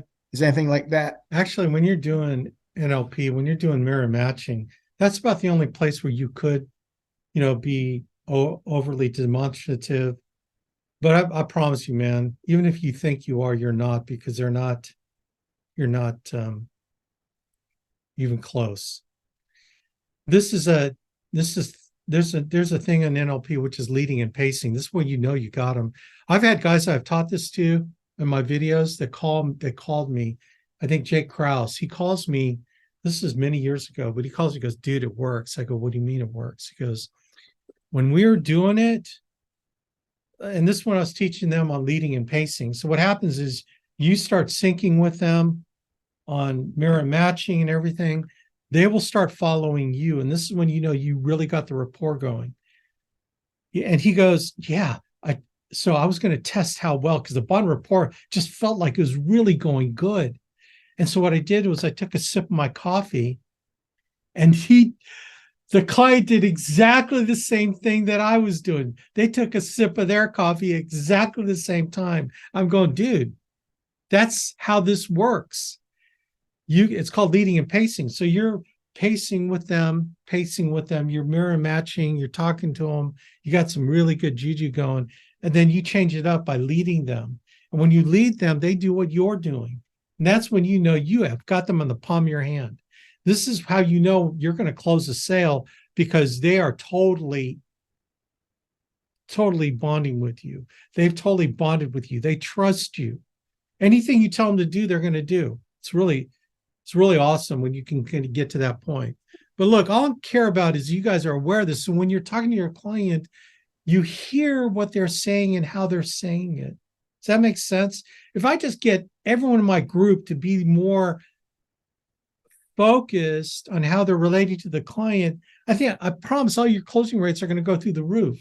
But right now, you're so in your own head. You're so like, oh God, I hope I make this sale. You're so into your own head. Oh man, I don't know what I'm going to show them. You're so into your own head. Oh, what rates am I going to show? Oh man, oh Lord, I hope they're going to be able to sign this thing. I really need this sale. You're so in your head that you're so far away from even doing this. That's why you're not closing. Does that make sense? Like seriously, this stuff will force you to be more focused on the client. Okay. So actually, I did really kind of go over the stuff from the other video. But does this make sense, gang? Alex? Go ahead. Yeah, I have a question. So, like last week, I was closing an app, and then this lady, like, I did everything. At the last point, she was like resisting to give me the bank information. And I couldn't like convince her. Like, I tried everything, but then she was like, I think she didn't trust me with her like bank account. Yep. That was kind of like, I That's was true. about to close. It was just only one clinch left, like the last thing to, sign and close the app. But then she was not ready. Yeah. So did you listen to that the Zoom call that Rochelle talked about how she closes that? Again, that is really a function of them not trusting you. The bond report didn't happen well enough, and maybe the pain process didn't happen well enough. That's typically the symptom of not doing good enough bond rapport. And by that time when you're trying to explain stuff like that, you're kind of a little bit behind the curve, because again, it's a symptom of not creating good enough bond rapport. No matter what you say, they don't trust you. I mean, you can backpedal and say, I'm sorry, I must not have made myself clear. It sounds like to me that you don't trust me, and that, you don't trust this process at all. Is that right? They're going to say, well, nothing about you, but I just don't give my bank account. Okay. So is your utilities all paid by mail, or I kind of go through that. Then I give them the option, look, we can do quarterly billing. So they'll bill you every quarter. So in order to put this in place, I need to check for the first 3 months. So that's the other way you can go. If they're willing to do that, great. But you know what? That's like I said, you see, you went forward, you got here when you did not get this done well enough. You probably didn't do this part. You probably didn't do the pain finding well enough, right? And you didn't do the decision the way we teach. Like it's Cadro, right? Yes. What you just did was That lady was awesome. Like, I could tell like she really needs it, because at the beginning, everything she was willing to do, she was willing to give me her ID, her social security. We went through like the health, like she was ready the whole process. But when I told her like, okay, it's the final part, and they just needed her bank account, so they told me she's going to find her account. Then I called her the next day And she was like, no, she refused it, Well, okay. I'm going to say again, Cadro, that you did not follow this process. Okay. Okay. Because you didn't. Like, because if you did, she would have like said, okay, here's my bank account information. Right. Because if you Yeah. say she really needed it, like, how do you know she really needed it? We're not even out of the first compartment. And what is it, 1:45? Like I said, this is going to take as long as it's going to freaking take. And this is how you learn, by doing. So I'm glad you went through the process. Now we're going to teach you how to fix that. Okay. Now, you Mm-hmm. probably didn't do any of this stuff, right? Okay. Like, how did you know that you had good bond rapport with them? Like, how Because do you she know? was Like, what are the names of their listening to kids? me. No, she said the policy was only for herself, not on her kids Yeah, or I'm asking you anyone. though, who's the beneficiary of the policy? Just herself, I think. She She can't be only a gave, beneficiary of her own policy. When she dies, who does the money go to? that's what I told her to give it to me, and she said she doesn't want to give Oh, anybody. okay, hold on. You're not understanding me. Okay, let me be more clear. Mm-hmm. When someone buys life insurance, Cadro, right? Yeah. They buy it because when they die, the money is going to go to someone, right? Okay. Yeah. Okay, don't just agree with me. I mean, that makes sense, right? That's why people buy Yes. life insurance. When they die, it's going to go to someone, a beneficiary, right? Okay. That's It's true. her Yeah. beneficiary. Yeah. Either their spouse or their children, maybe someone they named as a beneficiary. Okay, but what I'm asking you, Cadro, is who is her beneficiary? She didn't give me her beneficiary. Well, then how do you close a sale and fill out an I didn't application? close it. That's why I was asking her, and I just skipped that part so that, but I You think she can't, was not ready. right, but you can't get to the bank account information without filling out who their beneficiaries are. Yeah. See, okay, so let's go back. The bond report, you got to get to know who their kids are. She has kids, you don't even know their names, right? You don't know why she needs this or what she's going to do with it. Like, what is this policy going to do for you? You're just trying to close it. You didn't do all the groundwork from the beginning. That's why we're going through this process, because then you either would have flushed her earlier and not worked with her, or you could have walked her through this and then she'd be happy to give you her bank account information at the time. It's like if you leave without getting bank account information, you got nothing, right? Yeah. Because you didn't do everything up here. Like I said, you probably, I don't know if you even watched the stuff on the training website, right? Mm-hmm. Okay. Because it sounded like you did not. Because if you did, you would have at least done some of this stuff, but you didn't. And that's what I run into is agents don't actually take our training seriously, don't go through the stuff. And that's why we're going through it now, right? We're going to fix these issues you have, and you're going to be better because you're going to do these. Okay. Does that make sense? Okay. Yeah. Okay, good. I'm glad you brought that up though. All right. Is everyone with me so far in bond rapport?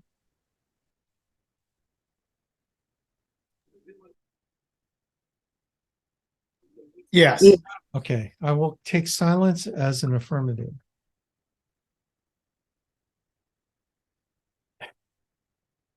It cracks me up. I'm just a commentary. Like when someone goes through our training, what I find, what's funny too, like is I used to do this boot camp training. Like I've told you guys before, I used to do it every week for 9 months. I only missed 2 or 3 weeks for like 9 months, Tuesday, Wednesday, and Thursday for 2 hours each time for new people. And I would go through this every week. And we still didn't have people follow it. And it just cracks me up.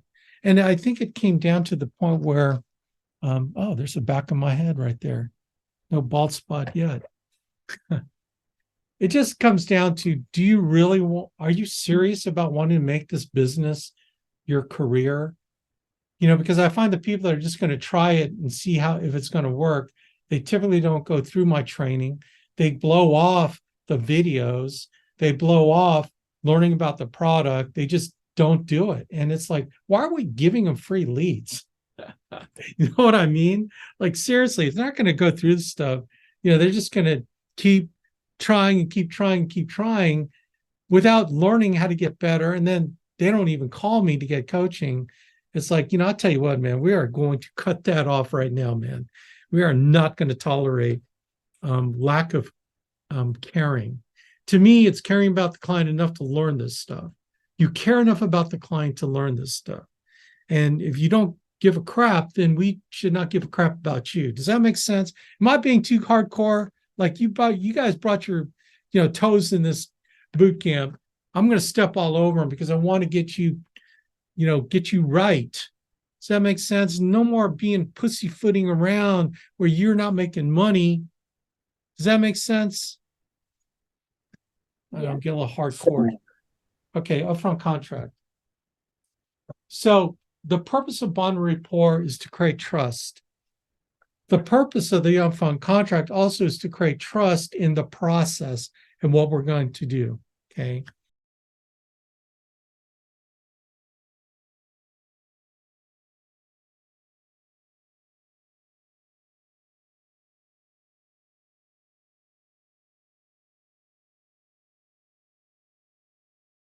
What you want out of the upfront contract. So you want them, so let's talk about feelings. The feeling you want them to have after bond rapport is the feeling of trust. They like you. They feel comfortable with you. They think you're really cool. Think you're a cool person, right? Because they got to know you a little bit. You tell them about your family, find out about their family. It's like you got some really good, okay, that's the feeling you're trying to develop here. Here, the feelings are a feeling of control for the client. The client feels like they're in control. Okay. And then they feel comfortable with the process. What's going to happen over the next few minutes. Okay. These are the two things. Now, the upfront contract, like, okay, I spent a lot of time teaching bond rapport. You can do bond rapport in the home, 10 minutes. 10 minutes is all you need. And if you start using the NLP techniques, 90 seconds. And if you're going to do telesales, you better get damn good at doing it in 90 seconds. So my question for you is, have you ordered the book? No. Okay. Then you're fooling yourself. You're going to be good at bond rapport because you got to be expert at it on telesales, right? Upfront contract, putting the client in control.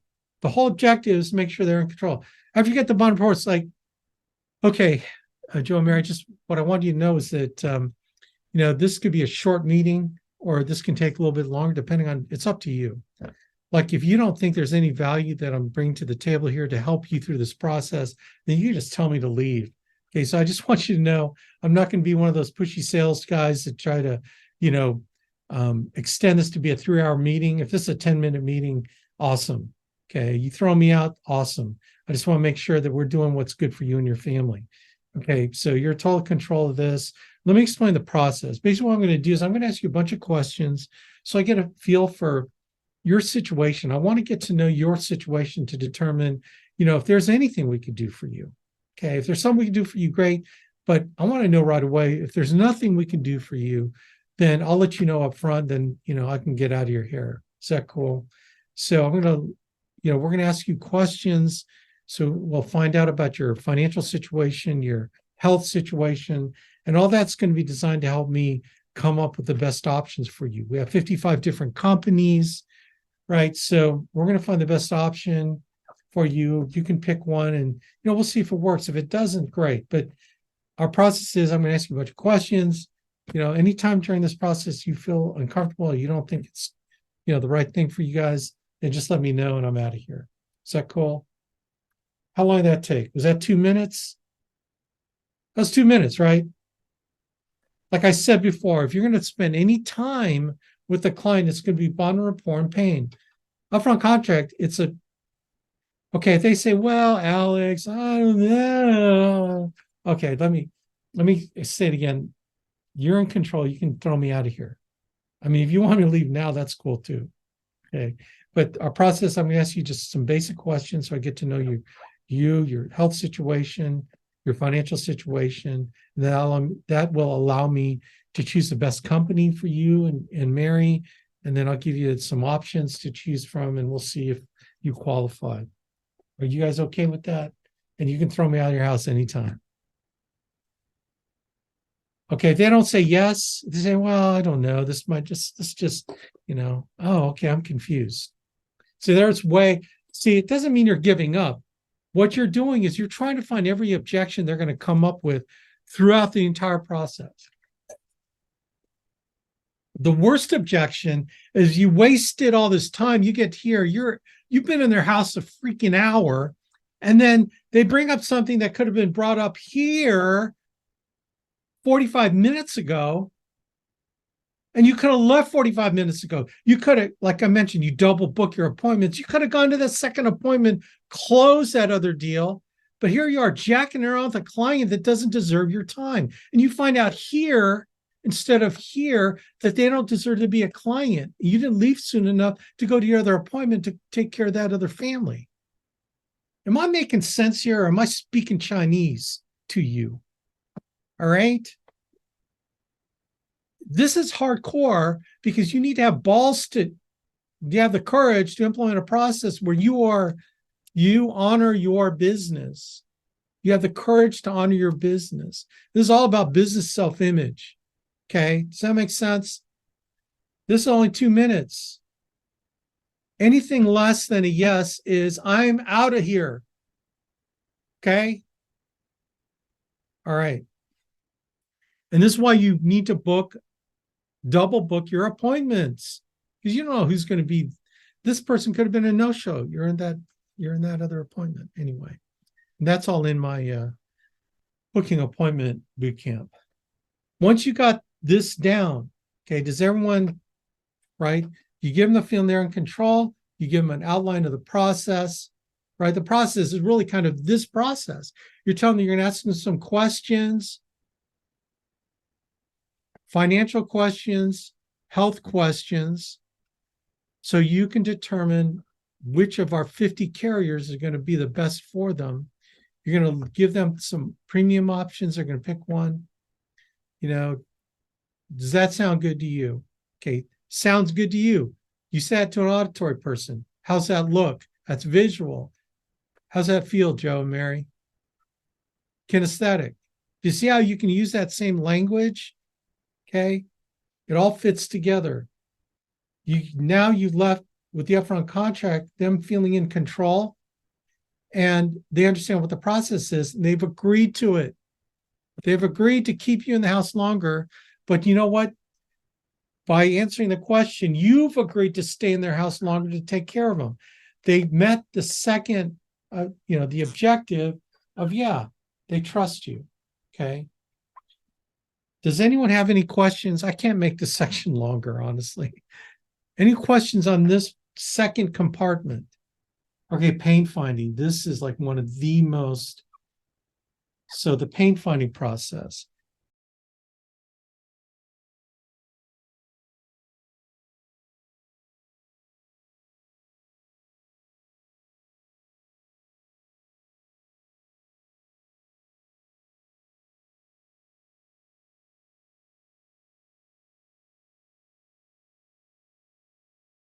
This is what you want them to feel. Okay. It's called a pain funnel, right? At the top, you're trying to find out why you need to be there. You're trying to find out why they need this. And are they trying to solve pain? Right? Because people will do anything to get rid of pain. Okay. It's not one of these things where they're going to enjoy having a life insurance policy because they think that they've taken care of their family. No, they're trying to solve a pain. And so when you ask questions, they start off feeling well, everything's going good. in their life, right? Then you get them by asking, there's the pain funnel, there are 12 questions, and they go from logical reasons to emotional reasons. And really, if you're willing to ask 12 questions, you can get them from logical to emotional. So the whole purpose is to get them feeling well, to sick, to critical, right? You know, so you're taking down the pain funnel, and then what comes out here is they definitely have a need they're trying to take care of, right? And it's an emotional need, not a logical need. So pain finding, one of the most important skills, and it's the question, how you ask the questions.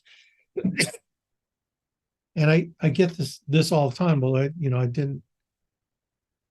The reason why they don't close is because they didn't ask enough questions to drill down the pain. So let me give you an example of pain questions.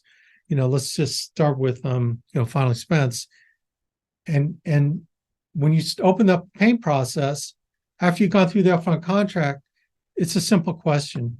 So, Joe and Mary, tell me, why am I here? What is it you want me to do for you? Okay. So the first thing they're going to say is something logical, like, well, we just want to know how much it costs. That's a logical question. What's it cost? We really don't know. We're just exploring rates right now, blah, blah, blah, blah, blah, blah, blah. It's like, yeah, absolutely. We're going to get there, but I need to know, just help me understand, what do you want this policy to do for you? Okay. So you go from why am I here to what do you want this policy to do for you? Okay. It's another question. When you ask another question, they're going to feel compelled to answer it deeper. Okay. So that's question number 2, right? 1, why am I here? Number 2, what do you want this to do for you? Okay. And they'll start branching off to different, just depending on what they say. Well, we just want to make sure that there's money available so that when I die, that they'll be able to pay for the funeral. Okay. So they're going to give you, again, a logical, policy that'll pay for the funeral. So I'm going to drill down more. What? You don't have to use these questions. Again, you have to develop the ability to branch off to ask specific questions about where they're going with it. Okay, what type of funeral? What type of funeral? Are you looking for a cremation or a full casket burial?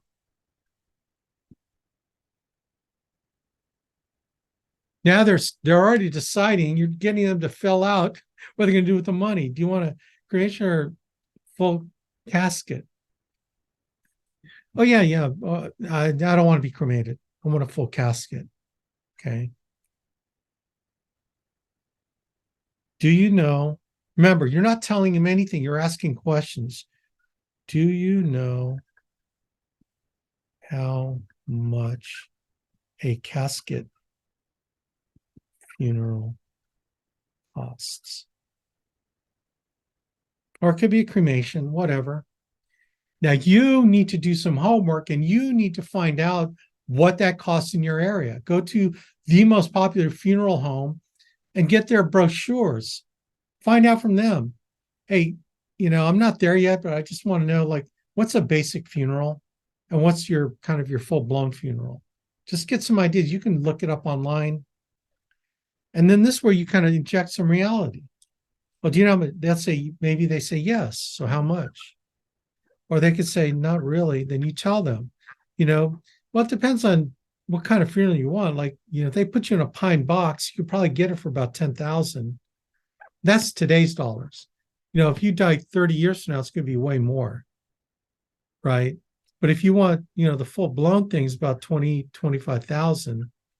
And again, 20 years from now, if you're going to live 20 years from now, it's probably going to be more than that. Okay. Oh, really? So this is what you're setting them up. You are totally setting them up. So now you've got an idea of how much it's going to cost. Number 5. Who's going to pick up the pieces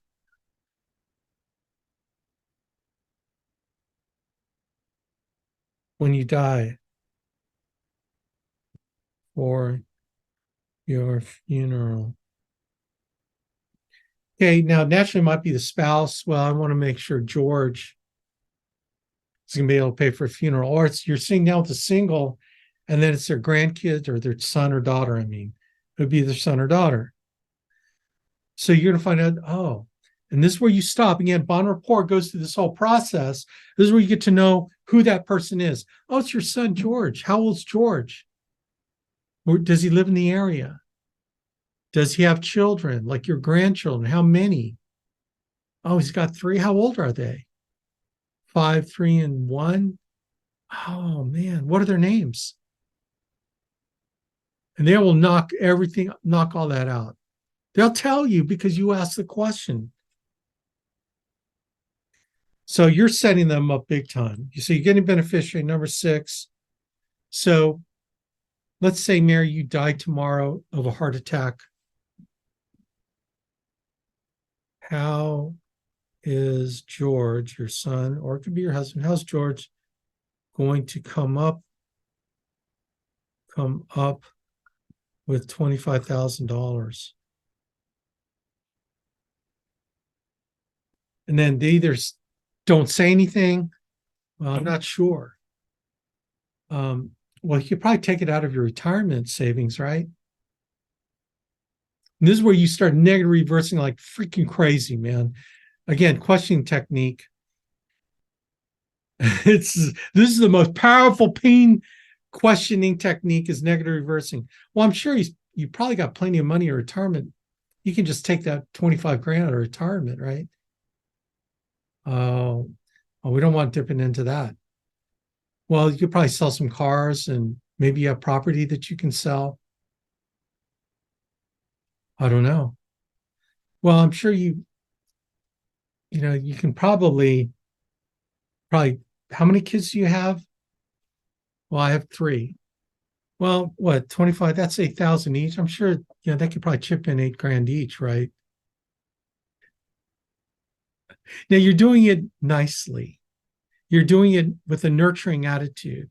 You start asking these hardcore questions, they're going to start getting emotional about having their kids pay 8 grand each for their funeral. Or they're going to agree with you. Yeah, you know what? I've taken care of them all their lives. The least they can do is come up with $8,000. Okay. Huh. Well, then why am I here? I'm confused. Right? It's the power in the questions. Okay. You set them up like crazy when you start asking it like this. So again, it's that when the Lord takes you up to heaven and calls you home. No, man, when you die of a heart attack tomorrow, or you can even set it up like this. Let's say at the end of our appointment, you say you want to think about it, you want to do it, and then you don't wake up tomorrow, you have a heart attack and you die. So tell me, what is George going to do with, Isaiah, Martha, and Mary? What are they going to do? What's going to happen? How are they going to pay for it? I love this part because I am totally in control because I'm asking the questions. I told them that they were in control, but do you know who's really in control? Me, because I'm asking these questions and they're freaking answering them. I am like in the catbird seat. This is going to be a done deal because I get them feeling sick and critical. Okay. Now let's go into the questioning techniques. Like I said, I don't care how long this freaking boot camp's going to go. I'm going to teach you this stuff. So I'm going to talk about the pendulum analogy. This is one of the best standard techniques. So this is the 3 p.m. position or 3 a.m. I'll go p.m. This is the 9 p.m. position. This is the 6 p.m. position. Okay. And this is you're trying to get the client to sell and to buy.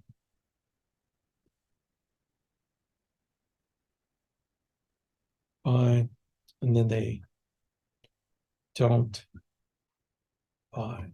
So this is the pendulum technique. Here's what most salespeople try to do. They try to be features and benefits. They try to pull the client up to the buy position by telling them, now this policy does this, and it's got these living benefits, and we can really find something really affordable, and it'll cover all your needs and everything that you want. And the more they try to pull the client up, the momentum, because of gravity, right? The capital G tries to pull the client to don't buy. So the more you try to convince the client to buy, the more they're not going to buy, because the potential, because of gravity, takes them down to and it swings the other way.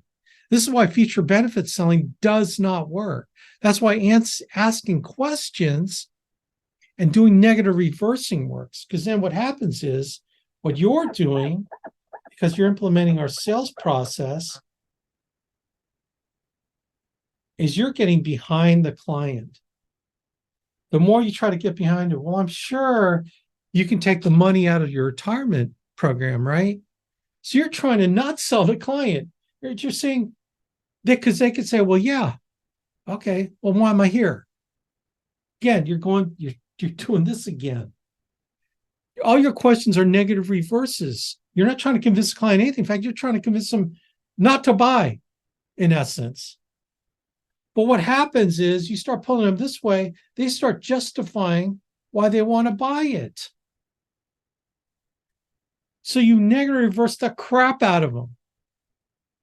You know, I love doing mortgage protections. Mortgage protection sales, term sales are powerful. So I'll say something like this to Mary. What time does Joe get home typically from work? Oh, probably about 6 or so. Okay. So imagine, okay, she's visual. So I'm going to say, imagine something for me. Let's say tomorrow, Joe doesn't come home at 6. And you're not thinking much of it because he stayed late at work. But now it's 7 o'clock and you're thinking, you know, he usually calls me, telling me he's late.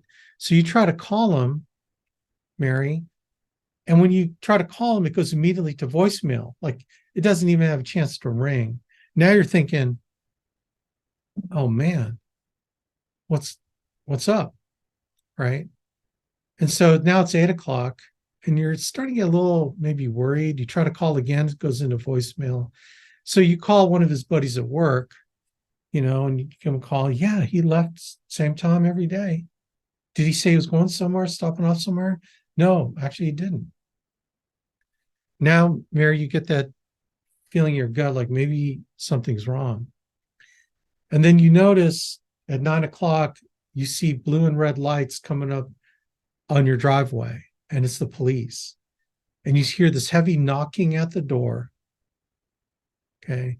And then the officer informs you that your husband died in a drunk driver accident and you need to go and identify the body.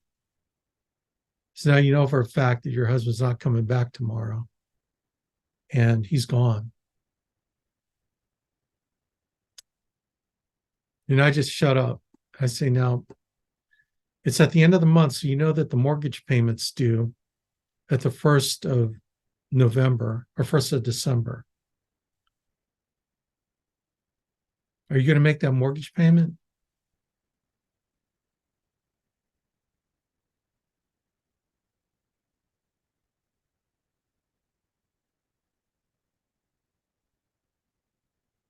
Or how are you going to make that mortgage payment? I don't know. And then you start negative reversing. Well, I'm sure you probably have enough in savings. You probably pay the mortgage for the next year, right? You're doing it nicely. You're like nurturing. Oh, no. Well, I'm sure you're probably your family will help you make that mortgage payment to stay in the house, won't they? I don't want to have to do that. Huh. Well, how long do you think you could be in the house before the bank forecloses on you? Like 6 months, do you think? And where would you and Isaiah, Martha, and Mary, where would you all go? Would you move in with your parents? Do they have enough room for you? You wait to have them answer the question. You see what I'm doing? I negative reverse them. Then I'm asking them what they're going to do. Right? It's so thick in the room. Sometimes I've gotten couples to start tearing up and crying because my job is to get them emotional about this. And then I turn to Joe, the hero. I go, Joe, how does it make you feel that Mary, Martha, Isaiah, whatever the kids' names are, have to go through that? I just shut up.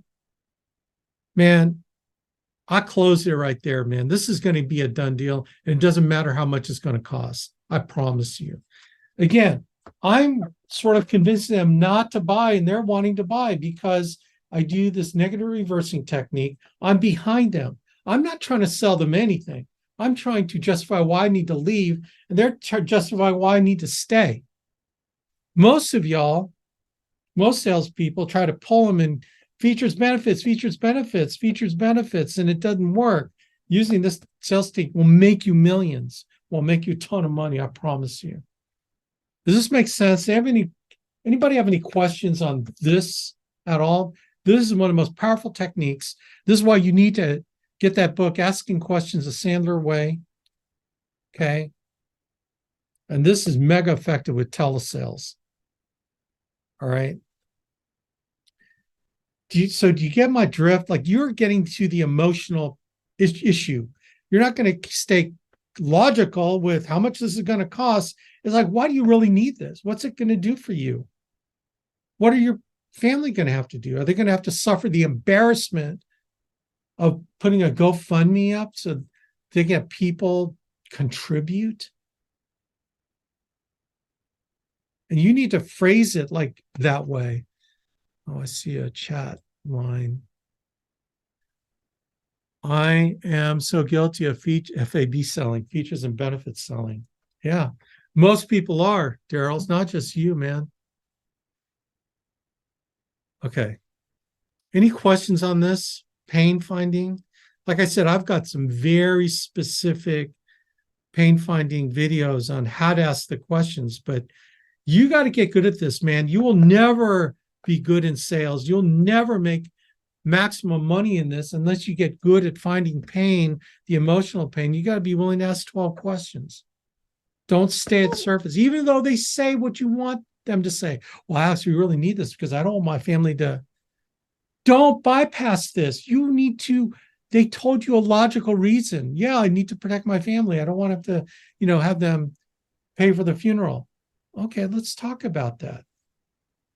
Ask the questions. Ask the questions. Get too emotional, and you've got a chance. Okay. So, is there a good pain finding question for seniors that just want like a final expense policy and they are getting older and the prices are higher? Sometimes Okay, what is your tell me that question again. So I guess I think like I do a lot of final expense policies and people are kind of balk at the high price because they bought insurance when they were 50 and now they're 70. So how do I kind of avoid that problem when I give them the price, I guess, to dig deeper in the pain? It's right here. Decision, budget. So we're getting there. Okay. Okay. Yeah. But pain so I didn't know if I is, should, because this pain funnel seems more focused to younger families with kids, but when they're older and their kids are all grown up. Alex, can I say something? Okay. This pain finding works for seniors. I find it works for seniors. You just have to do it correctly. Yeah. Well, yeah. When I went through this process, where did age come up with here? Like, what type of funeral you're looking for, cremation or full casket? Do you know how much that costs? Who's going to pick up the pieces when you die? How is that person going to pay for your funeral? Let's say you die tomorrow of a heart attack. How are they going to pay for a funeral? And here's the thing, like, people I are so guess you're afraid of that right. question because they're going to say, well, we have enough money to cover it. Then why am I here? It's like, you want to find that out. Like, see, people kind of have this idea, like, I need to close the sale. Like, I just got to figure out how to get them to afford it. It's like, gang, people only afford things that they want because it fills a need. If they don't got a need, then you get the heck out of there, like, fast. Okay. Logical to me. You should not try to convince someone if they don't need it. Now, if they need it, let's find a price that will work. It's only high if they can't afford it. So let's get them something they can afford. Well, it's not very much coverage. It's better than nothing. Like, we start talking about pricing or benefit, I go, Mary, when your son George gets $2,500, do you think that $2,500 is going to help him? Like, what is your mortgage? He can't, because you don't have a revocable living trust. Your mortgage, your house is going to go through probate. Probate could take 6 months to a year. He's going to pay the mortgage on that unless you want the bank to foreclose. And until it gets out of probate, you can't sell it right away. Your son can't sell it right away. So how are you going to solve that problem? Do you think $2,500 might help George? See, you're selling to need, you're not selling to benefit. $2,500, you're selling a benefit. It's not going to work. You got to sell what that benefit will help them do, right? So all of a sudden, $100 for $2,500 becomes worth it because they don't want their loved one to have to scrape up $2,500. Now, they could say all kinds of reasons why, yeah, well, I don't, blah, blah, blah. It's like, well, then you need to leave. Okay. Remember the part about they got to deserve your time? Well, if they can't afford it and they don't want to afford it, then why are you staying another minute in there? Right? But you won't know until you go in sometimes, right? That's why the closing rates are the closing rates. Remember, I said out of 10 sits, you're going to have 2 there'll be laydowns and 2 that no matter what you do or say, you can't sell. So those are maybe the 2. Okay. Does that make sense? I want you to understand that, because as we flow through this process, a lot of things will be revealed to you. But, this is how you deal with, that kind of situation with an older person that, again, the idea is not to have everyone buy. The idea is to help the people that want to be helped. And some people want to be helped, even though they're throwing up all these red flags that they don't want to be. But if you start using these techniques, remember, we're only in the 3rd stage here, pain finding. If they don't have pain, then you're out of there. But if they still want you around because they don't see their loved one having to come up with the money to pay for a $25,000 funeral, then you're still in the game. Okay. So we're only in the pain process. Okay. Any more questions on pain at all? And by the way, I'm glad you brought that up because it's so important. Okay. And that really sets up, by the way, it sets up everything else. So thank you. That's an important thing. Alex, I have a Go ahead. question. So far we've only done 6 questions, and you said there are 12. So are there literally 12, or is this 12 just basically you got to be willing to that's a shortened version. Trust me, when I get a conversation with someone, I am talking to them. I'm going to ask more questions. Like there's so many branches. Like when you start walking through someone through pain finding, there's so many different branches you can go down. Like I could do pain finding for an hour because we start having these pain questions that start meandering down a road where I'm totally finding that super emotional reason why they need this. Right. So tell me more about why you don't want your kids to have the burden financially. Tell me what that's about. Well, when I grew up, my parents didn't leave me anything, and it was so hard to bury my parents. We had to blah, blah, blah. We had to ask the church for some money. Do you see where I'm going? Like, we're finding out where that emotion's coming from.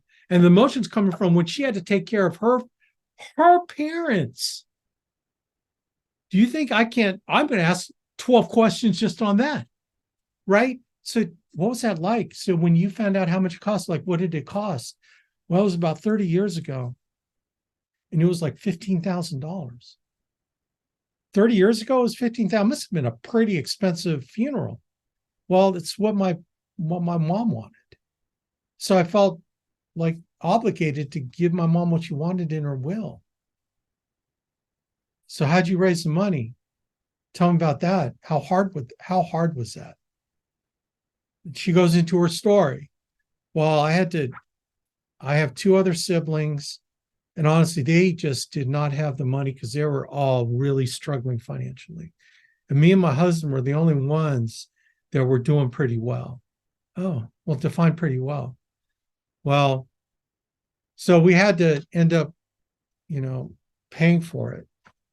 You had to take $15,000 out of where to do it. Well, part of it came out of, my savings.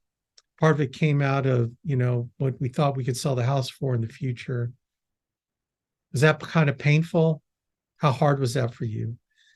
Well, my husband and I, we just fought about it. And I told him he wanted to get her a cheaper funeral. And I just didn't feel like my mom deserved that. Wow, you must really love your mother. Did you have a close relationship with her? What's her name? Oh, her name's Elizabeth. Wow. So did you have a close relationship with your mother, Elizabeth? Yeah, we were very, very close. Oh, wow. How did she die? Oh, it was a long battle with breast cancer. Really? My wife and I just went through that. This is like 30 years.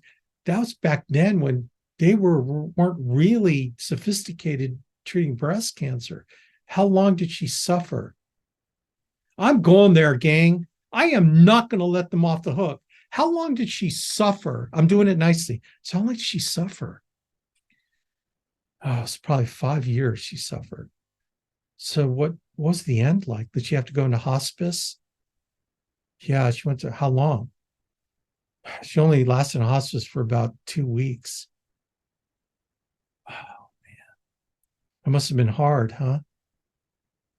Yeah, it was hard. And then the financial burden, like, what was the rest of the financial burden on you and your husband if your siblings couldn't pay for it? Oh, there's more to it than that. There was this, and this. Wow. So I'm just curious, you don't have to ask this question, it's kind of personal. Did you ever have resentment against your siblings that they weren't able to help out?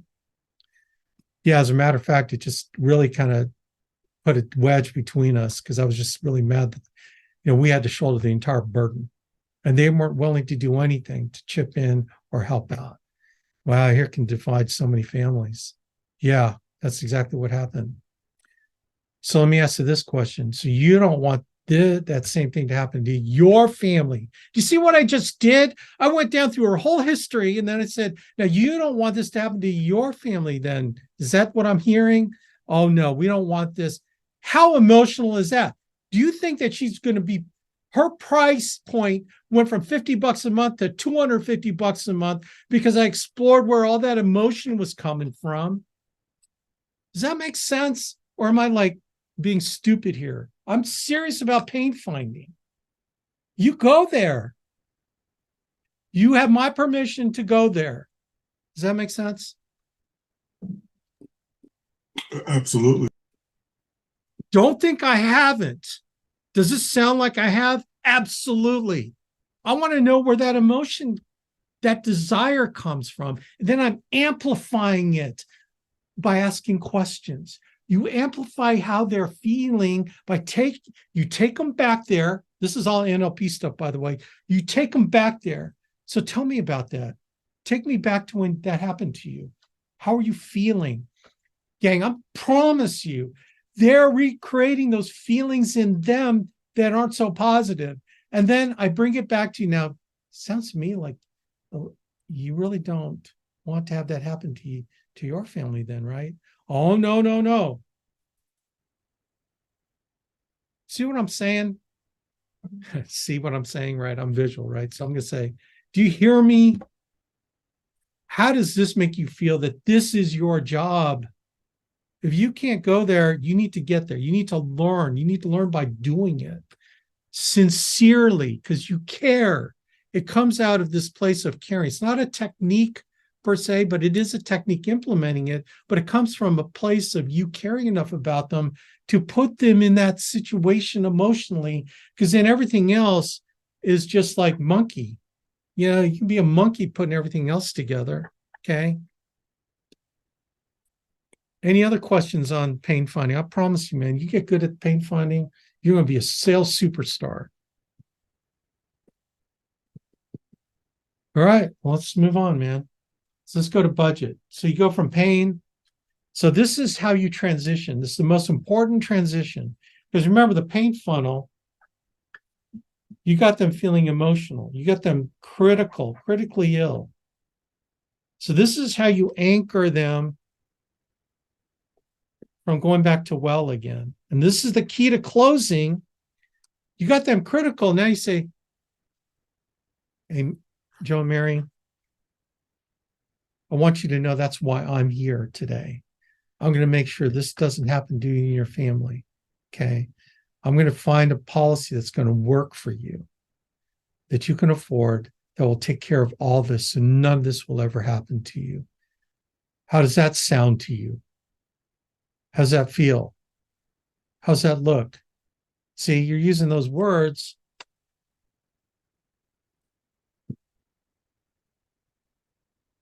That's the transition. It's an important transition because what you're doing is you're anchoring the feeling of problem solved with you. That's why I'm here. I'm going to make sure this never happens to you ever, ever, ever, ever, ever. Okay, I'm amplifying it, but you know what I'm saying. This is the amplified Bible version of this teaching. Okay. Large letters for the old people.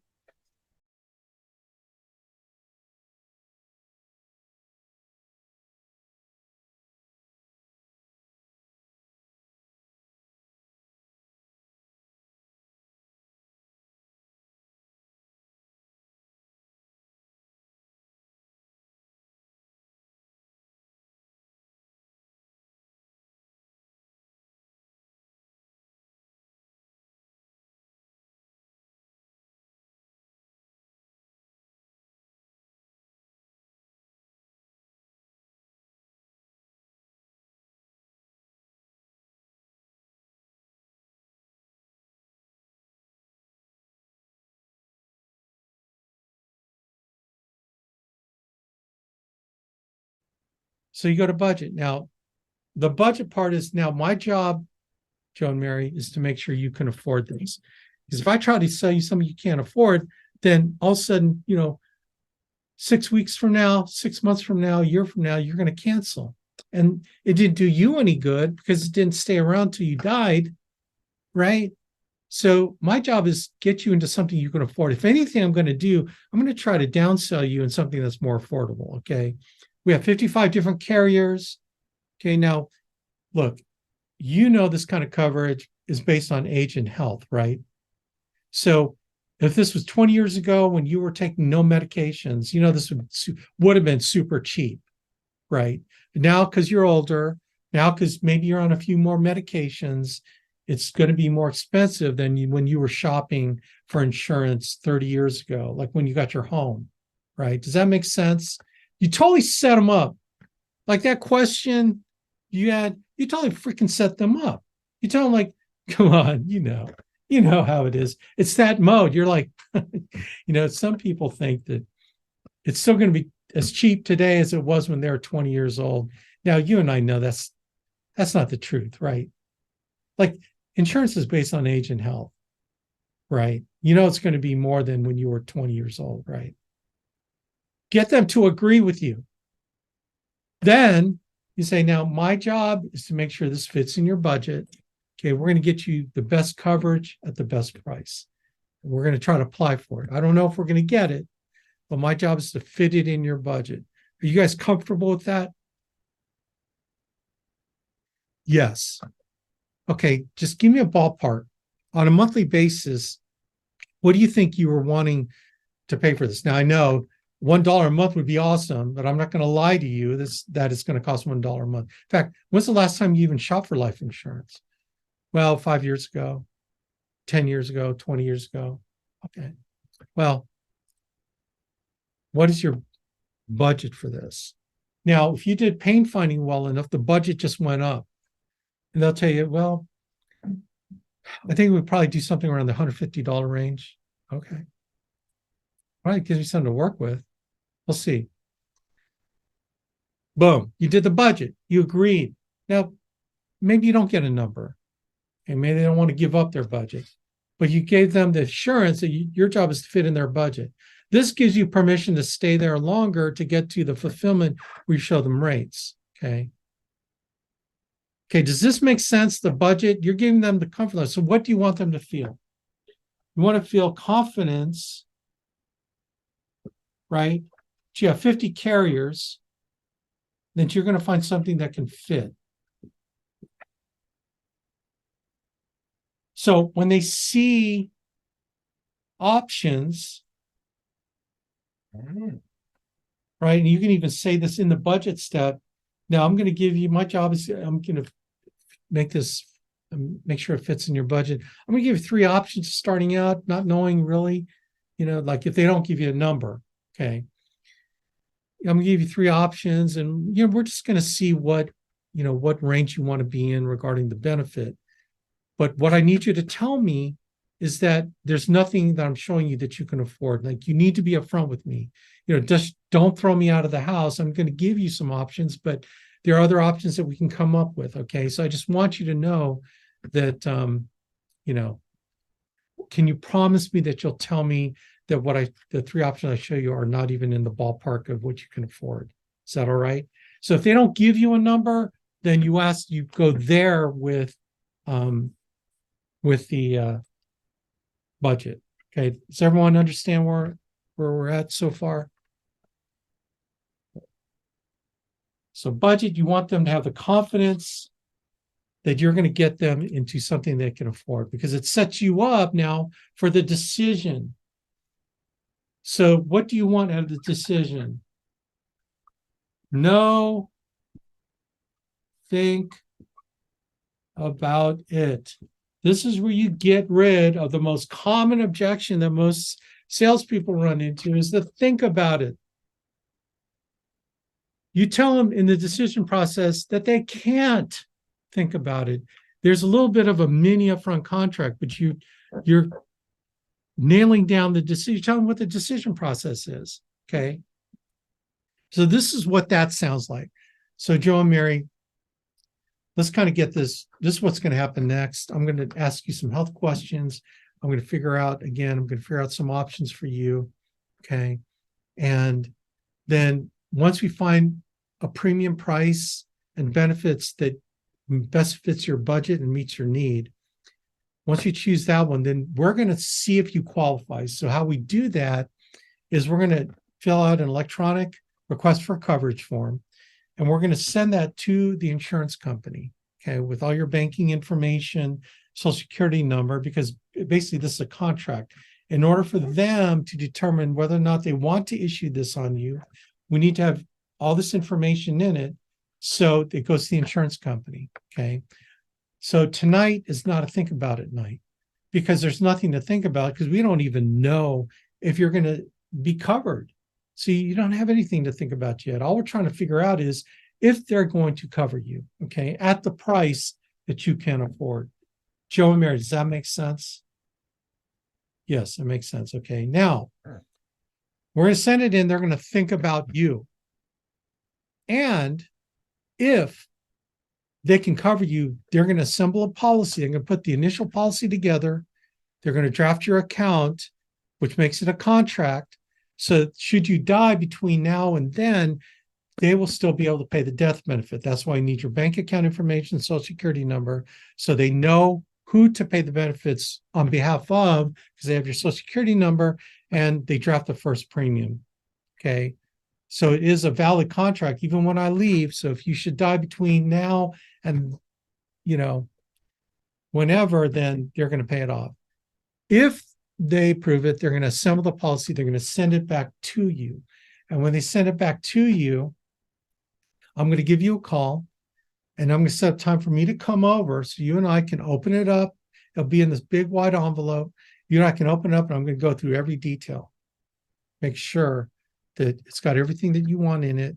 And at that point, you can think about raising the benefits or lowering the benefits. And now that we know that you're covered, okay. So that's really a process. There's no think about it tonight because there's nothing to think about.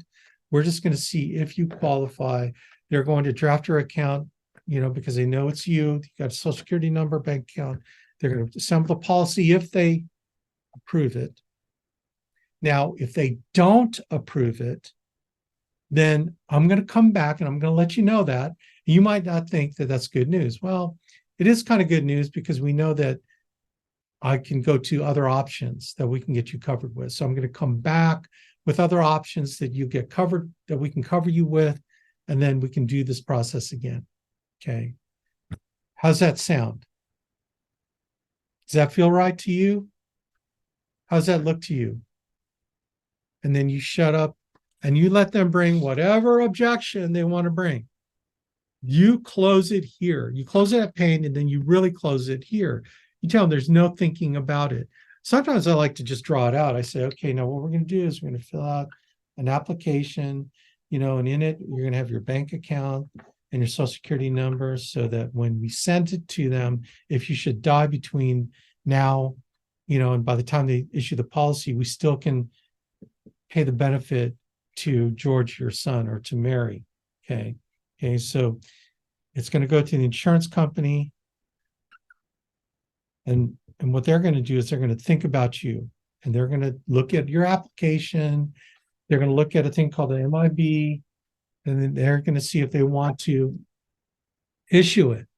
So tonight's not a think about it night. Okay. Can't think about it because you don't even know if you qualify for this. Okay. We're going to try to qualify you, but now if they decide to issue it, okay, they're going to send it back to you and Mary. Okay. I love drawing pictures. Okay. And then I'm going to come over.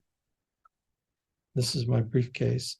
I'm going to come over and we're going to open up this policy envelope and we're going to go through it, make sure it's got everything you're looking for. Okay. Everything that you wanted in it. And then everything's good. However, if they don't approve that one, they don't approve it, then I'm coming back and I'm showing you some other options that'll take care of you. Okay, does that make sense? How do you feel about this process? Are you good with it? Then you shut up. Okay. Does anyone have any questions on the decision process? This is where you take care of it. Or you bring up objections. You want objections because you can't answer an objection that the client did not voice, right? You get to the end of the appointment and also they want to do it. There's an objection you did not surface because you were just bowling them through, bulldozing them through the process, only to discover that they don't really want to go through with it. Does this part make sense? Is everyone with me so far? Someone say amen. Someone say, no, I don't understand whatever. Yes, yes, yes, yes. Yes. Okay. Thanks for the echo, because it may sound like a bunch of people are saying yes. Thanks. This is real key. Okay, this is real key. See, so you can see how we can get rid of the think about it. Some of you are all thinking, gosh, Alex, if I knew last week how to do this, I would have probably closed 3 policies. Or I could have walked out of appointments that they didn't deserve my time. I'm good with both of those. It's not about closing, it's closing righteous, doing righteous closings and getting rid of all the pretenders. So fulfillment is the simple process of doing what you promised you would do. That's why you're fulfilling a promise. That's why they call it fulfillment. You're fulfilling all the promises that you made up to this point. And so now you're going to follow through on it because you've proven trustworthy here. Create trust. They need it. Trust, which creates belief. They need it. They want it. Now you're checking to see if they can afford it, right? So what you do is you start asking the questions. So I'm going to get a little more detailed here because I find that people don't know what to do here when they get to the fulfillment part. Like all this stuff is easy up until this point. So what do you do? Right. So this slide here, the financial picture slide, is really where you initiate filling out the health intake form that you downloaded from the website. And then as you start getting better at this, you're going to have more confidence in going over the green sheet. And the green sheet is a way to get the rest of their financial information. And you're going to probably feel as a new agent uncomfortable getting this information, such as their financial assets, savings accounts, 401k, CDs, et cetera, stocks, that sort of information on the green sheet. And that's where typically agents can find opportunities to do annuities and other financial products. I don't expect you as a new agent getting started to have that kind of confidence to start asking for those things. One of the ways to ask for those types of assets is just so I know, Joe and Mary, how else you might be able to cover this need. What other assets do you have, such as 401k, CDs, investments that can help offset the requirement for this kind of coverage? Okay, yeah, so you can use that.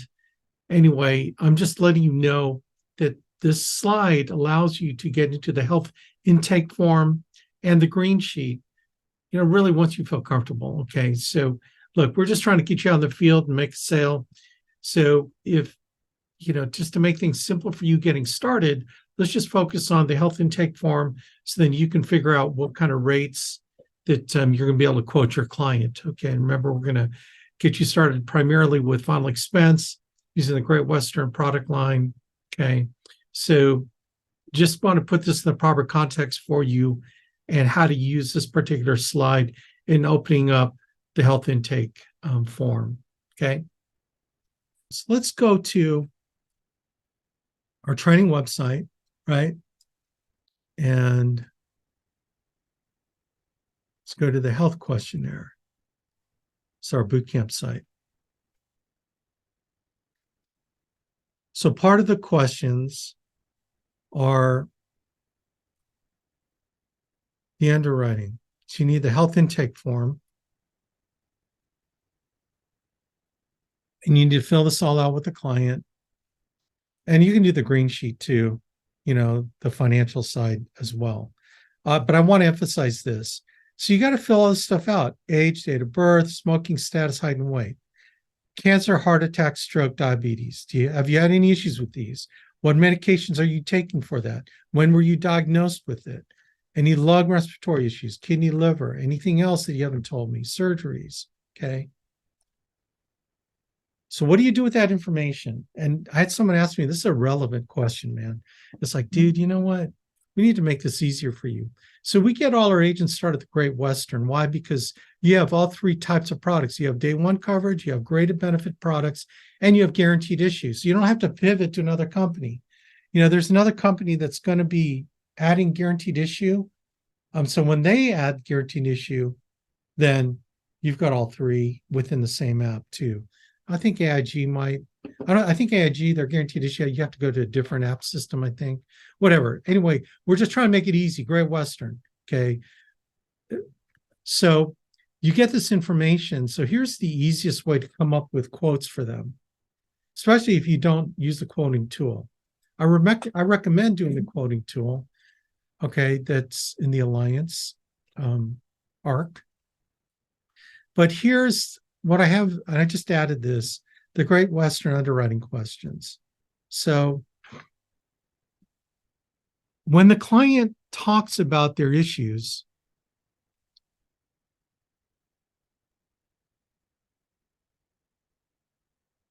okay, they're going to give you all these issues, right? All the stuff that's wrong with them, hopefully. Okay. By the way, here's the way to make sure the client's telling you the truth, right?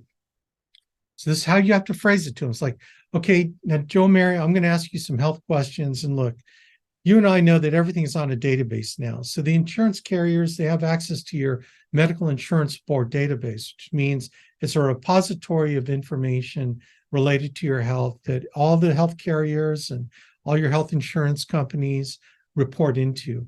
So when we fill out, when I ask you these questions, it's important to be accurate with what you say to these questions, because if we fill the application out and we don't disclose something that should be on there, the insurance carrier is going to think that you're lying to them, and they won't issue the policy just because they don't match up what's in your MIB with what you fill out. So it's important that we're as accurate as possible when I ask you these questions.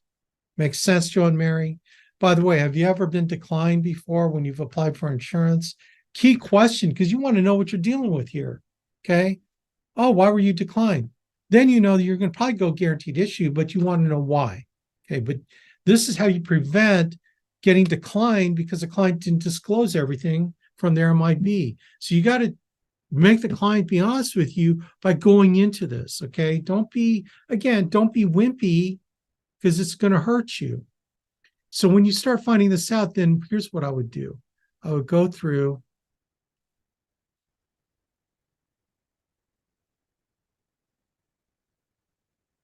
Where'd that go? Okay. This is the Great Western underwriting questions. So notice here, it's like laid out as if you're doing a paper app. Any yes answers to questions 1, 2 through 10 will qualify for guaranteed assurance plan. Okay. Then the next section, 11 through 13, any yes answers in 11 through 13 will qualify for graded benefit. So you will know which quote that you're going to offer the client based on how they answer these questions. Now, you don't have to go through every question, okay? But they'll tell you on the health intake form what they're dealing with. You might want to ask some of the other ones, but here, let's read it together. These are ones that are guaranteed issue. They say yes to any of these, and you're doing guaranteed issue for sure. Great guaranteed assurance plan. Are you currently, or have you been advised in the past 3 months to be hospitalized, confined to a nursing facility, receiving home health care, or in a hospice?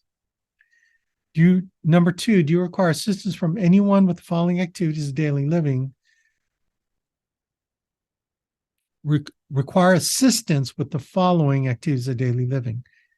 Do you need help taking medications?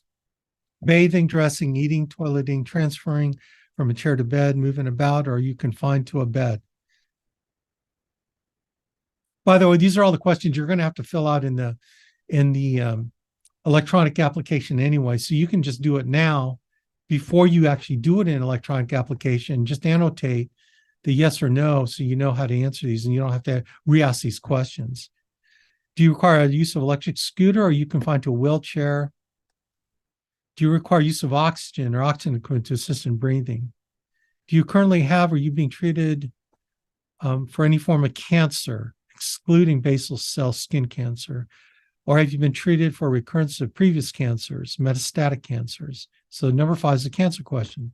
Number 6, past 24 months, have you been diagnosed or treated for the following: Alzheimer's, terminal illness, ALS, congestive heart failure, cardiomyopathy, amputation due to disease, sickle cell anemia, respiratory failure, cystic fibrosis, pulmonary fibrosis, kidney failure, chronic kidney disease, kidney dialysis, cirrhosis of the liver failure, or any other chronic liver disease, organ or bone marrow transplant, diabetes with complications, for any of that. Were you diagnosed by having diabetes prior to age 30? Have been treated for AIDS? In the past 12 months, have you had any treatment for or been recommended surgery or hospitalization that you haven't done? Past 12 months, have you have unexplained weight loss of greater than 10 pounds? Okay, so if they say yes to any of those, then you're quoting guaranteed assurance, the guaranteed issue product. Now, the next three questions, if they say yes to any of these, let's say they said no to the first 10, then this is graded if they say yes. In the past 36 months, you've been diagnosed, treated. So this 36 months for neuromuscular disease, Parkinson's, MS, internal cancer, malignant melanoma, leukemia, Hodgkin's disease, myeloma, lymphoma. Past 24 months, have you had an angina, systemic lupus, drug or alcohol abuse, dependency, illegal use of prescription drugs, hepatitis B, C, or chronic hepatitis, chronic pulmonary disease, emphysema, chronic obstructive pulmonary, COPD, chronic bronchitis? Have you had any of those past 24 months? Past 24 months, have you had a heart attack, embolism, blood clot, stroke, or TIA, regular heart rhythm, seizures, aneurysm, heart, brain, or circulatory surgery, including pacemaker, defibrillator, cardioversion, stent placement, bypass, angioplasty, ablation, valve replacement, or repair, past 24 months? Then you know if they say yes to any of these, you are in the graded benefit. So once you get an idea, then you go to the quoting tool and you quote the three options.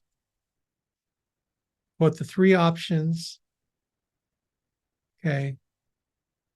And so what options would I put? Well, I put, like, if it's, basic final expense, after talking to them, I'm going to get an idea of their affordability. I'll just look at the house they live in.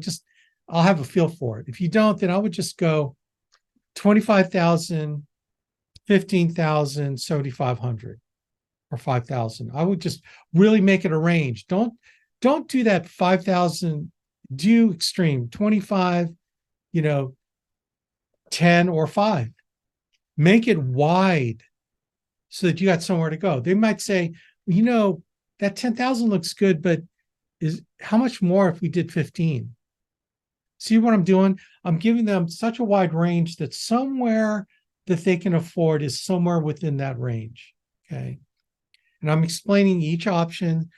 Does it make a difference where I go high to low or low to high? I don't think it makes a difference, whatever. Okay.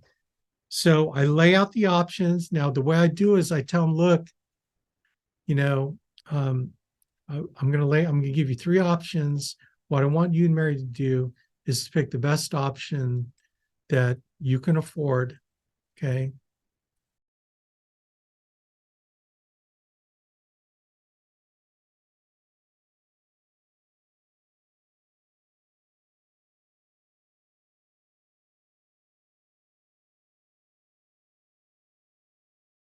And then we'll put together the application for that. So let me know. And then what you're doing is you're pulling up, the My Enroller. Or is it new? Like Great Western, they came out with a new way of doing their e-app. Is that correct? Anybody know? Someone told me that, I think because Wellaby, anyway. So you bring a My Enroller while they're choosing, you're getting all their information. So what's your social security number, birth date? I mean, you're just like starting to fill out the app, right? It's assumptive close. Okay. And you're getting it all done, man. Getting it all done. Okay. So does everyone have any questions about the process? You're getting the underwriting information. You're asking the health questions. So you know what you're going to quote them. You quote them and you do a wide, like I said, 5,000, and go 10,000, and you can go 20,000, 25,000, whatever. It's like wide enough. This might be $56 a month. This is, 110, and 20,000 is, 220. See, it's going to be so wide ranging that you're going to have somewhere to go. They're going to negotiate with you kind of where to be. Okay. Anyone have any questions on this? Okay, let's show you how to get onto the Wallaby site, because most of you Wallaby Great Western, most of you will get started with the Great Western Final Expense product, just so we can keep you within the same product family, whether the client is super sick or super well, we can get them covered on a final expense, and you can just stay within the same app. So basically, you would go to the ARC and sign in. Then you would go to the carrier page. Okay. And then you go to Wallaby, formerly Great Western. So that's the very bottom. And then you go to Begin eApp. And then you have to, if you haven't registered, you have to hit the register button here to register. Once you register and get your password, you go to the main site. Then you go to My Enroller for Final Expense. Click on Launch. And your username and password again.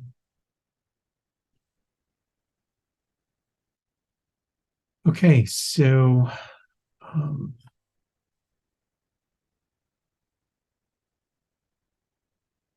start new application here at the bottom. Choose a state, start new. Okay, then you got to put a zip code.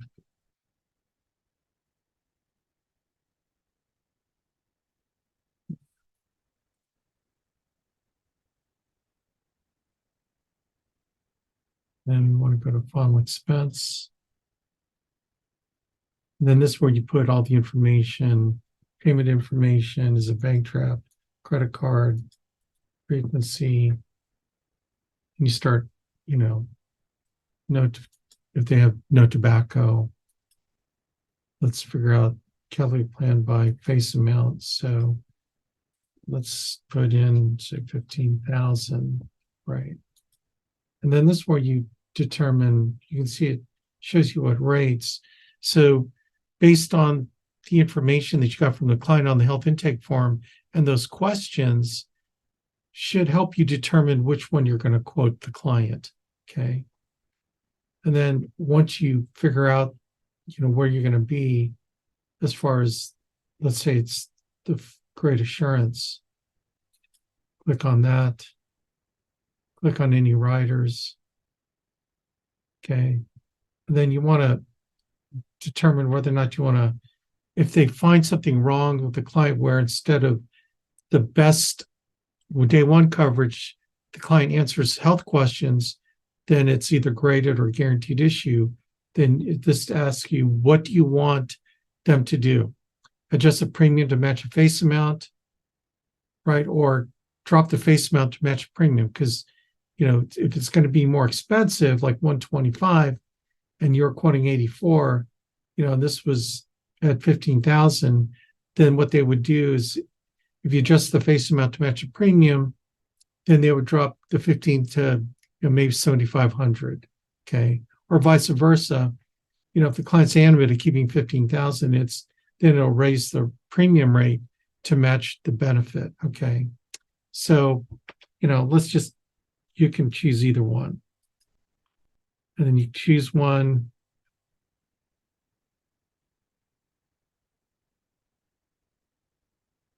And then add the plan.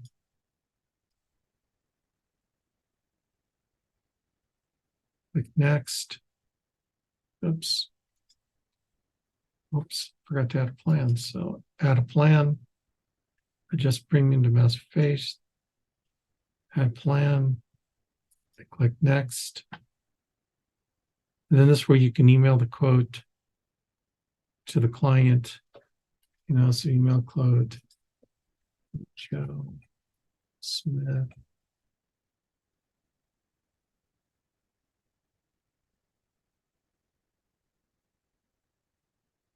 Sends them a quote. Not that you have to do that, okay? You don't have to do that. And then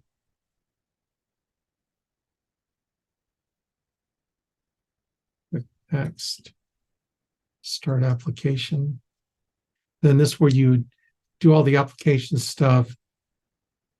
And, if you check mark the questions you ask the client to narrow down the premium, you'll have a lot of this already done. Okay.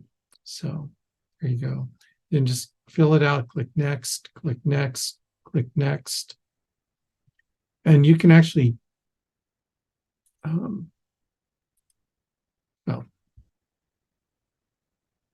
okay, so I'm not going to go over how to do it, just I want to show you this. Now, when you get through here and you get to the beneficiary section, the beneficiary section is where you can do the ERS referral system. So after you get the primary and contingent beneficiary, then you go into the ERS referral system. And that's another training video that I have on entering that referral system, getting into it right after you get the beneficiary information on the My Enroller application. Okay, so that's where you can insert it there. Okay, so anyway, that's the Wellaby Great Western application. Okay, man, we are rounding third, heading for home. Actually, we're actually second base going to third because I was going to cover telesales.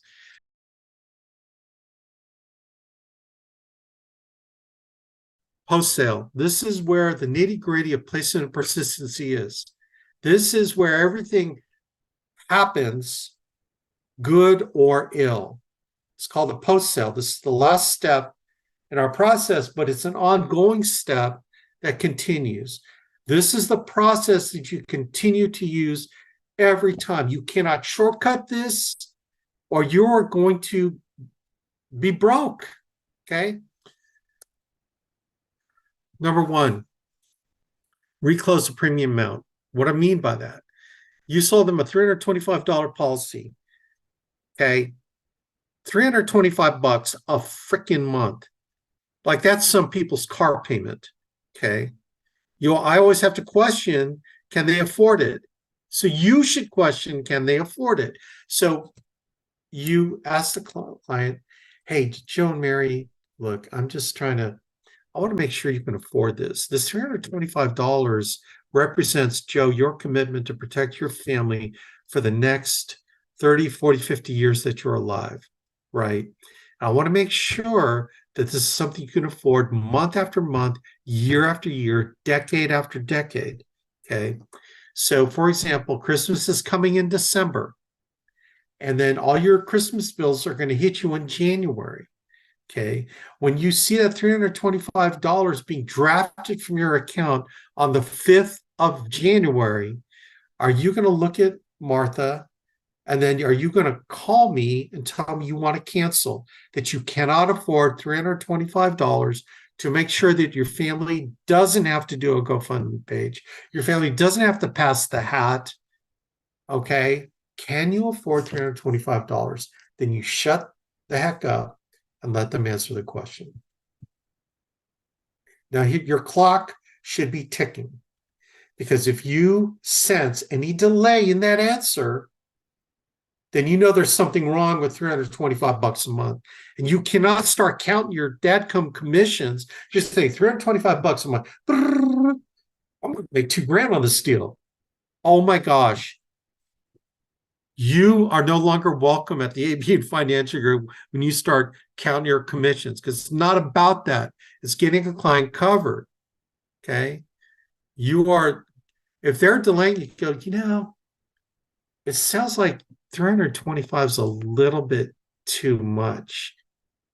Am I right, Joe and Mary? Is that a little bit pushing your budget? And you just shut up and let them sell you. This is your opportunity to make them sell you on that premium payment. Okay? Because what they'll say one of two things. No, we can do this, Alex. I can do this. I'm making this commitment. I can do it. 325, this is what we're going to do. And even if they say that, you know what I'm going to do? I'm going to say, okay, well, let me ask you a question. You know that $200 option? Okay, it's not $25,000. it's 15,000. Look, 15,000 is a lot of money to go pay for your funeral. You may not get the best casket. You might get, instead of mahogany, maybe it's a lower, value wood. It's all going to go on the ground anyway. Okay, maybe it's not a velvet casket, but maybe it's corduroy. I don't know. All I'm saying is that it's 15,000, a little bit more affordable, just $200. It's not $325. Christmas is coming. Summer vacation. I know you're probably going to spend some extra money summer vacation. Can you afford the $200 amount or the $325 amount? Again, you're making them justify that they can afford it. You're going to sell you on that premium payment, okay? So reclose it. Look, I don't give a crap if you're doing telesales or you're doing in-home appointments. You've got to follow this process now. It doesn't got to take an hour to go through the post-sale. It only takes a few minutes, but you've got to implement the discipline, right? Okay, pre-deliver the policy. You can pre-deliver if you're doing in-home appointments. What I mean by pre-deliver, you tell the client, you go, Joe and Mary, would you like to see what your policy is going to look like? They go, what do you mean? Well, can I show you what your policy is going to look like when it gets issued? And they're going to say, yeah, I guess. So you go into your bag and you pull out your policy. Say, let me show you my policy, what I got for my family. Okay. It's with Forsters. So let me show you what yours is going to look like. You see this policy summary here. It says here, I got $150,000 to cover my mortgage. Your policy amount, you are applying for $25,000 whole life. It's going to go right here. Okay. And then all the different riders are going to go right here. You see the summary page. You're going to have a summary page that looks exactly like this. Okay. Now let's go to the premium payment page. Okay. You see the premium payment page here. This shows you every year what the annual premium is going to be for the rest of your policy. So if it's whole life, it's going to go the rest of your life. Do you see how this works? So there's no guessing at what you're paying. It's right here. Okay. Now here's the provision pages. Okay. So these are the pages that talk about the suicide clause. You know that, if you decide to commit suicide, wait until 2 years, because this policy will pay on the suicide. You just got to wait 2 years. And usually clients laughing, oh yeah, I know, just make sure you don't do it after 2 years. Okay. Until after 2 years. So these are the different policy provisions. Then here's the section that shows you how you can take payment. You can get, monthly payments for the rest of your life, or you can take payments however you want as a beneficiary. Okay. And then here's your section. There's a copy of your applications. You see all my application, your application is will go right in this section. Okay. So this is pretty cool. This is the contract. This is the insurance carrier saying that they're signing up to pay your benefits as long as you keep making your premium payment. Here, why don't you hold on to it? Take a look. And I give it to them. And their eyes light up, because what you did was you created a real cool wacka, wacka, wacka. They get to touch it, feel it, look at it, smell it, lick it if they want to. It is a real live thing. You took a conceptual process of life insurance and embodied it in a physical thing. The touchy-feely clients, they all love this, man. What you did was you locked your sale down because you gave them something, okay? I don't know how you do it on telesale, unless you're doing a Zoom call. And look, if you're going to do a telesale, if you can get them on a Zoom call, way better, because they get to see you. Then you can show them your policy like I'm showing you here. You see this here? See what I'm saying? So you can pre-deliver the policy. This is powerful. But Alex, I don't have a policy. Yes, then you need to get a policy. If you don't have a policy, you better dadgum get a policy. Why? Because you cannot lie and be a hypocrite to your client. Okay? Don't be a hypocrite. Don't have the moral authority, because you have your own life insurance policy. Okay? And I'd suggest one that through us. Okay? Then you got something to show them. Like, please don't be a hypocrite. It's so hypocritical. If you don't get your own policy, so hypocritical.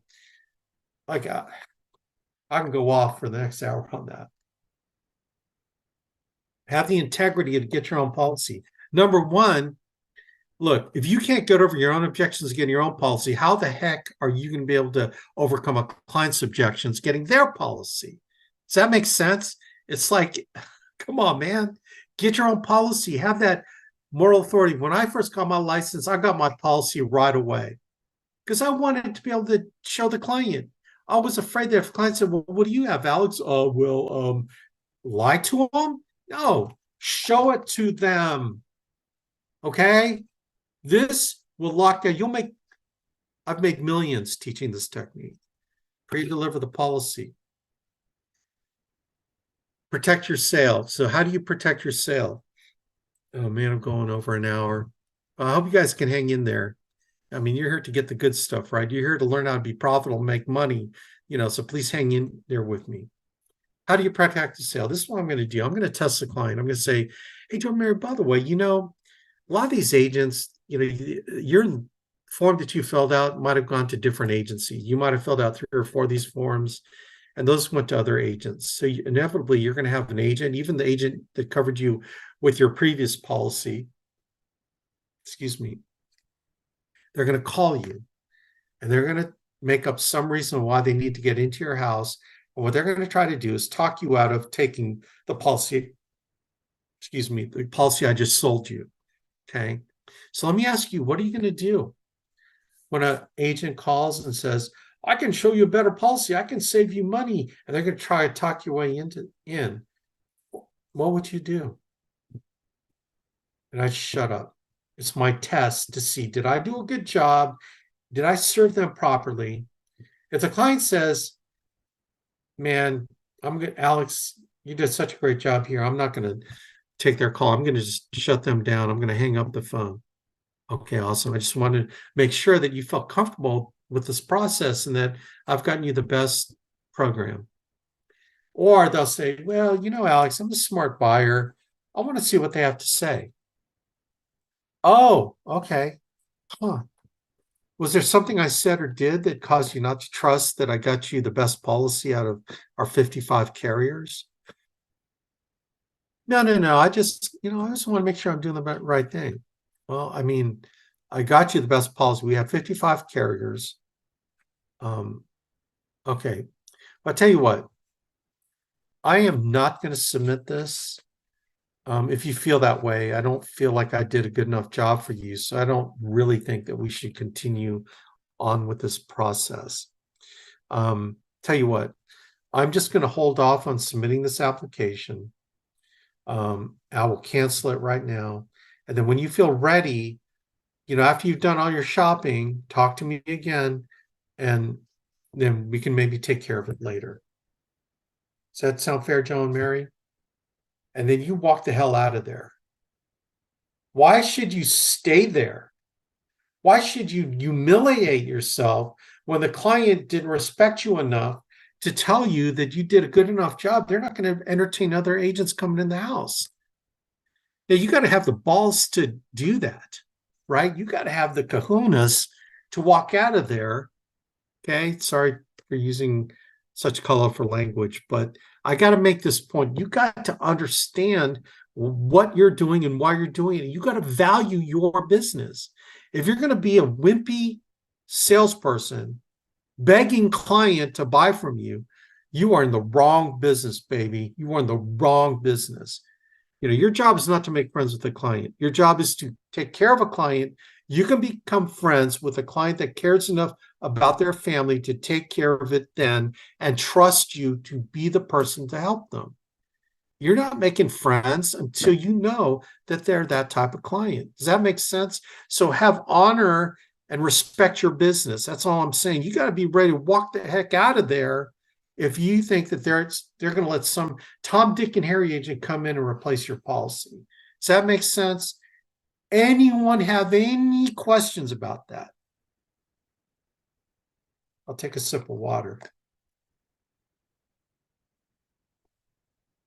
Anybody? Good. I hope I made my point. Okay, here's the thing that you have to do, and this is how you guard against buyer's remorse. You're going to tell the client, hey, Joe and Mary, I know you're going to have questions after I'm gone. Okay. So what I want you to do is I want you to write down these questions over the next couple days, and then I'm going to call you. Okay, today's Wednesday, Thursday. I'm going to call you Friday. Are you guys going to be home Friday night? Okay, I'm going to call you Friday night, and then I want you to read me the questions you have. Okay, so I want to make sure that you thoroughly understand everything that we did tonight. Does that make sense, Joe? Will you put together questions, and I'll call you in 2 days? Awesome. Now here's what you do is you really call them back 2 days later. Number one, you're creating ultimate trust with the client because you're following through on a promise, right? Trust is built on kept promises. Okay, so you're going to follow through on the promise.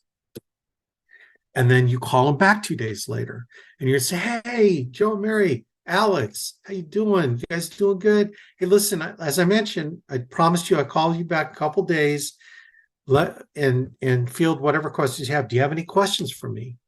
And they might ask, yeah, Alex, we forgot when we were going to get the draft coming out of our account. Oh, yeah. I have here the 5th of every month. That should be next week. Okay, you still good with that date? Okay, or they're going to ask you, yeah, everything's good. We don't have any questions. We appreciate you coming to our house. Oh, awesome, great. Or, and this is what you're looking for, buyer's remorse. You're going to say, hey, Joe and Mary, Alex, I'm going to answer. I'm here to ask you questions. What questions do you have? Pause. And they're going to say, Martha and I are just, I use Martha and Mary, right? Biblical names. Martha and I have been, we're talking about it. And we just, the $325, I know what I told you, but, we're kind of looking at our budget and say no more. I would say no more. I kind of felt when I walked out of your house a couple days ago, I just, I didn't feel like maybe. Tell you what, my last appointment is coming up today. I'll be done by 6. Why don't I swing by 15, 20 minutes? Let's take a look and see, if there are better options. Let's just revisit this. Okay, let's open it up again and let's, is that cool? Awesome. Yeah, it's okay. That's what you're looking for is buyer's remorse. You have a chance to save your policy because that decision isn't in cement. In other words, it's still fresh. It's still, the cement's still wet. Okay. You can go back in there and save the policy. Now, if you don't ever do this, they could have made that decision. You're calling them 2 weeks later and saying, hey, I see that the insurance company sent you your policy. Hey, listen, I can come over. And they say, no need to come over. Mary and I decided to cancel the policy. We already called the insurance company. They're going to cancel everything, but we appreciate your time, blah, blah, blah. Click. See, they had 2 weeks to solidify that decision that they're going to get rid of the policy. You know what I'm saying? And you, being stupid, didn't call when you said you would call to find buyer's remorse. I get agents say, well, Alex, if I call back, they're going to cancel. Dude, do that. Yes. You want to know that. Like, no mutual mystification. Like, don't fake yourself out. Again, 11th commandment is thou shalt not fooleth thyselfeth. Okay. Call them back in 2 days. Okay. You want to capture those opportunities to resell the client on a lower premium. You're not going to be able to do that if you don't know that they have buyer's remorse. You want to call them back in a couple days. Okay. You know what? You need to do what most agents won't do. Stephen Perkins, I save a policy like this today. Bro, rock on, dude. Seriously, man. Proud of you. Send a card, but let's send a thank you card. But Alex, I want to thank the client for their business. Let me ask you, does your doctor send you a thank you card after he's examined you, looked up your butthole, gave you a shot, looked down your throat? Thank you for the opportunity to look at your butthole. No, he doesn't do that. Why? Because you went to him because you wanted to get checked out. Okay, right? Well, you're the client's insurance doctor. So philosophically, I'm not into thanking a client for buying from me, because then it puts you in a position, in a weird position, like you were begging, thank you for helping me feed my family. I'm so happy that I'm just so overjoyed that you selected me to help you. Yes, you're thankful that you're the one to help them, but you know what? They should be freaking thanking you for spending your time away from your family, going to their house, learning about them, making a relationship with them, and taking care of them. You know what I'm saying? Like, seriously, man. So they should be thanking you, but you need to send a card. And it's not a thank you card. It's like, hey, Joe and Mary, I really enjoyed getting to know you, and I'm very excited about being your agent. And I will help you with other things, hopefully. I just want you to know that I'm here for you.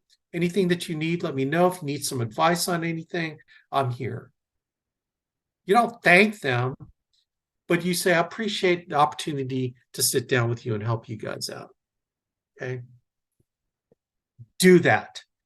Write it out handwritten. Now, there are services out there that'll do that for you. Okay, they have like this automated handwritten thing, but look, do it yourself, man. Come on, get your spouse to do it, get your kids, but do it.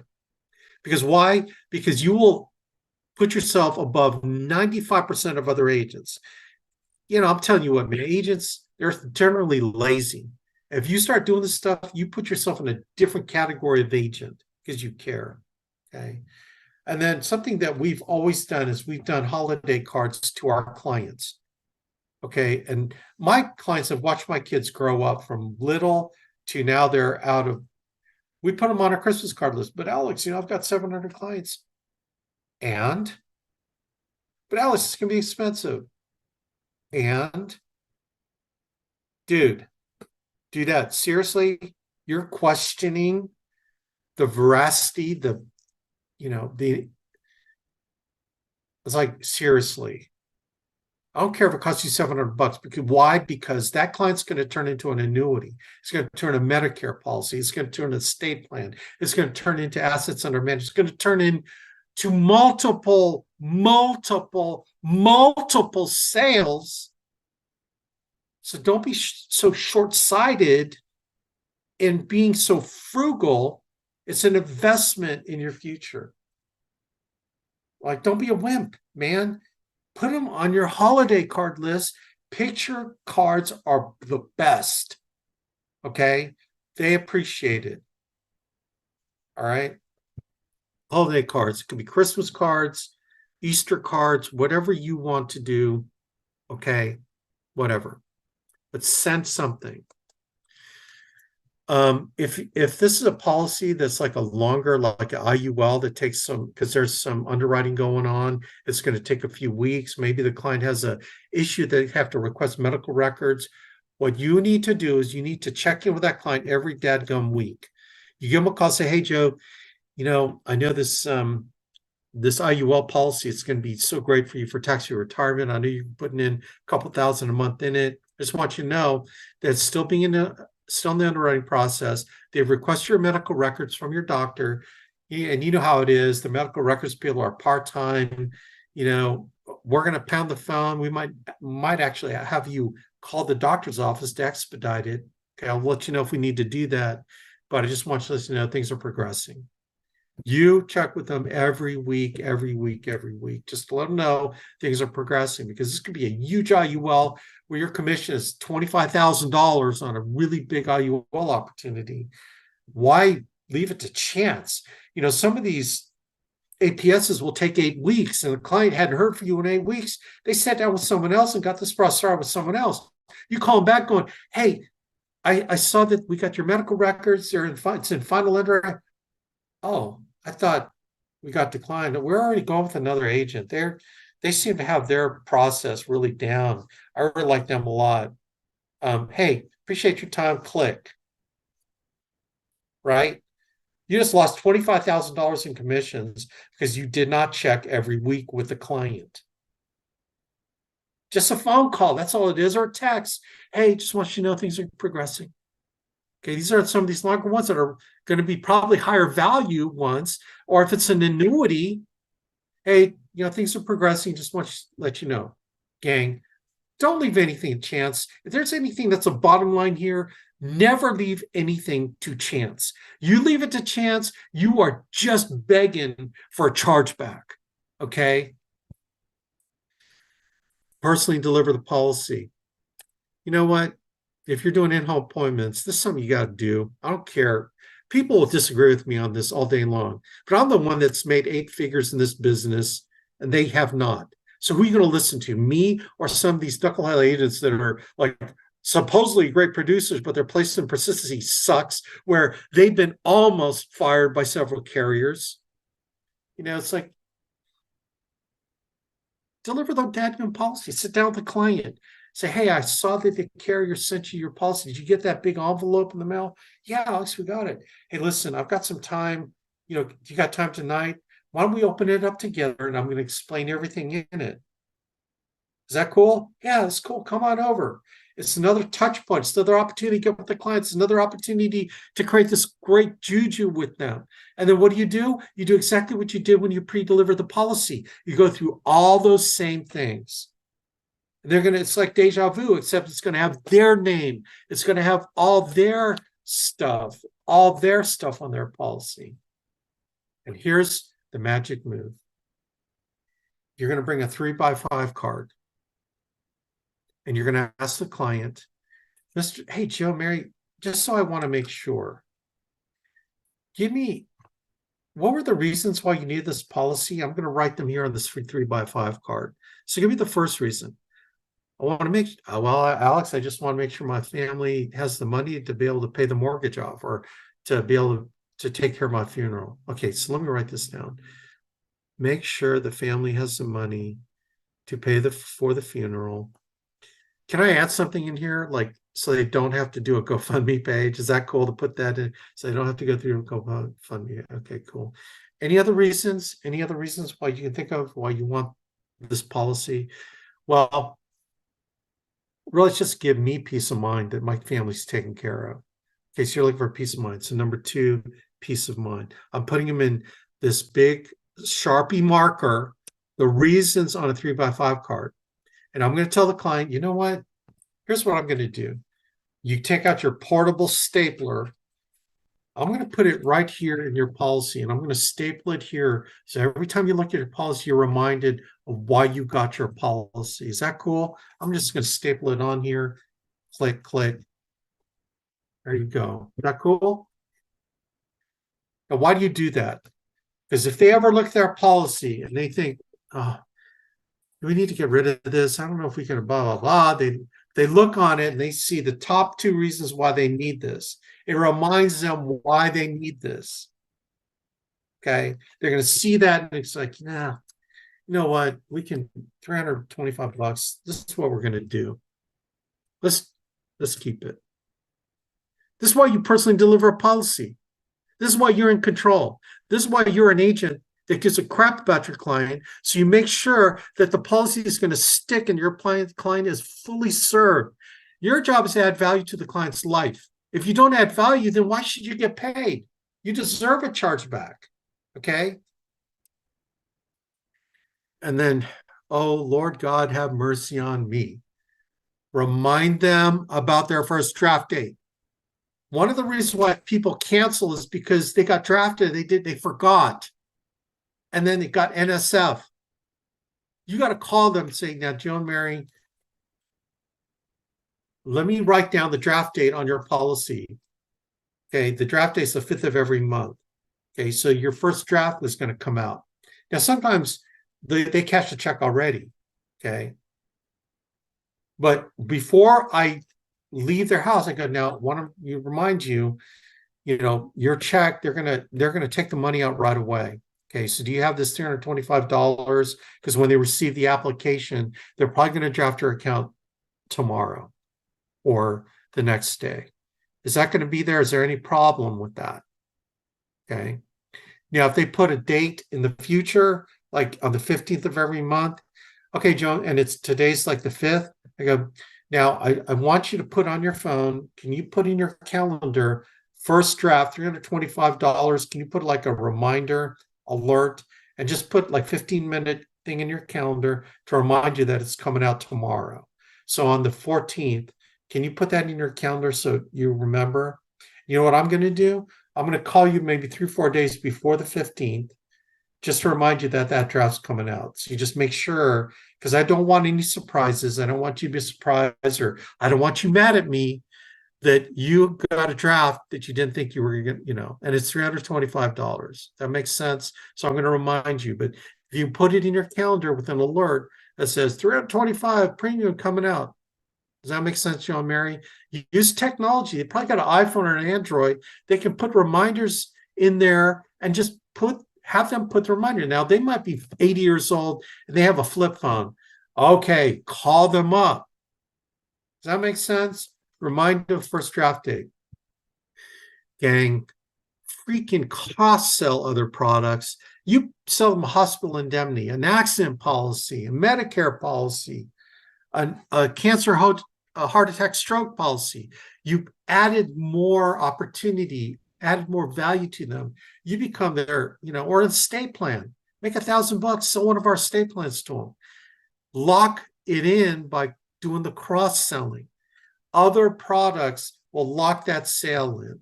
You're adding more value to them, but you got to make sure they can afford it.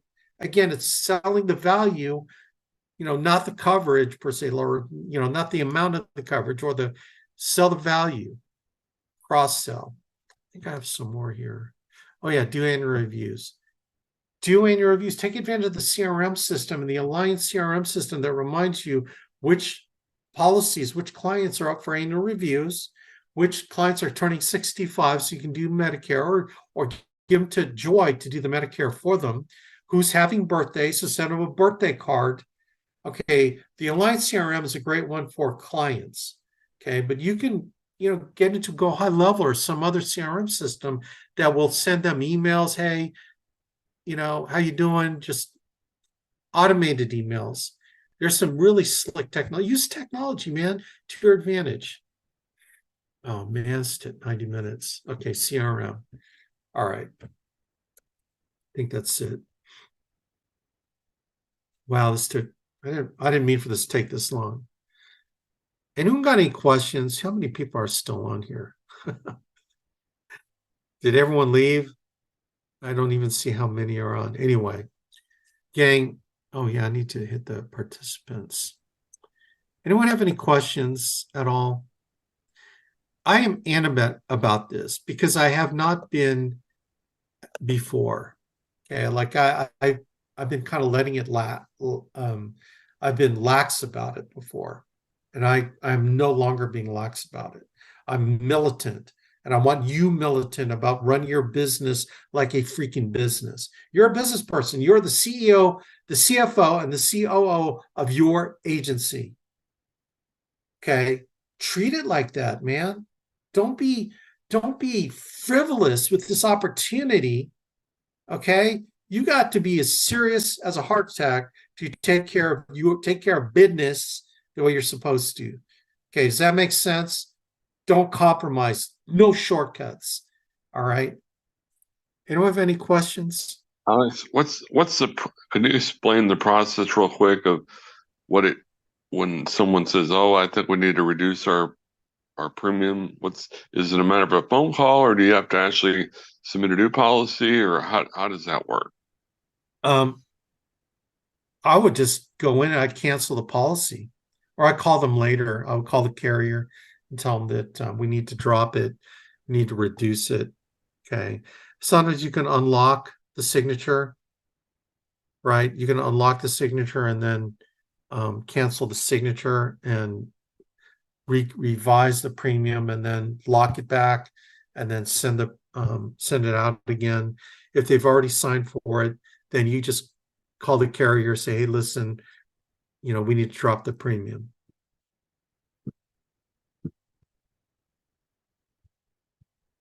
All right.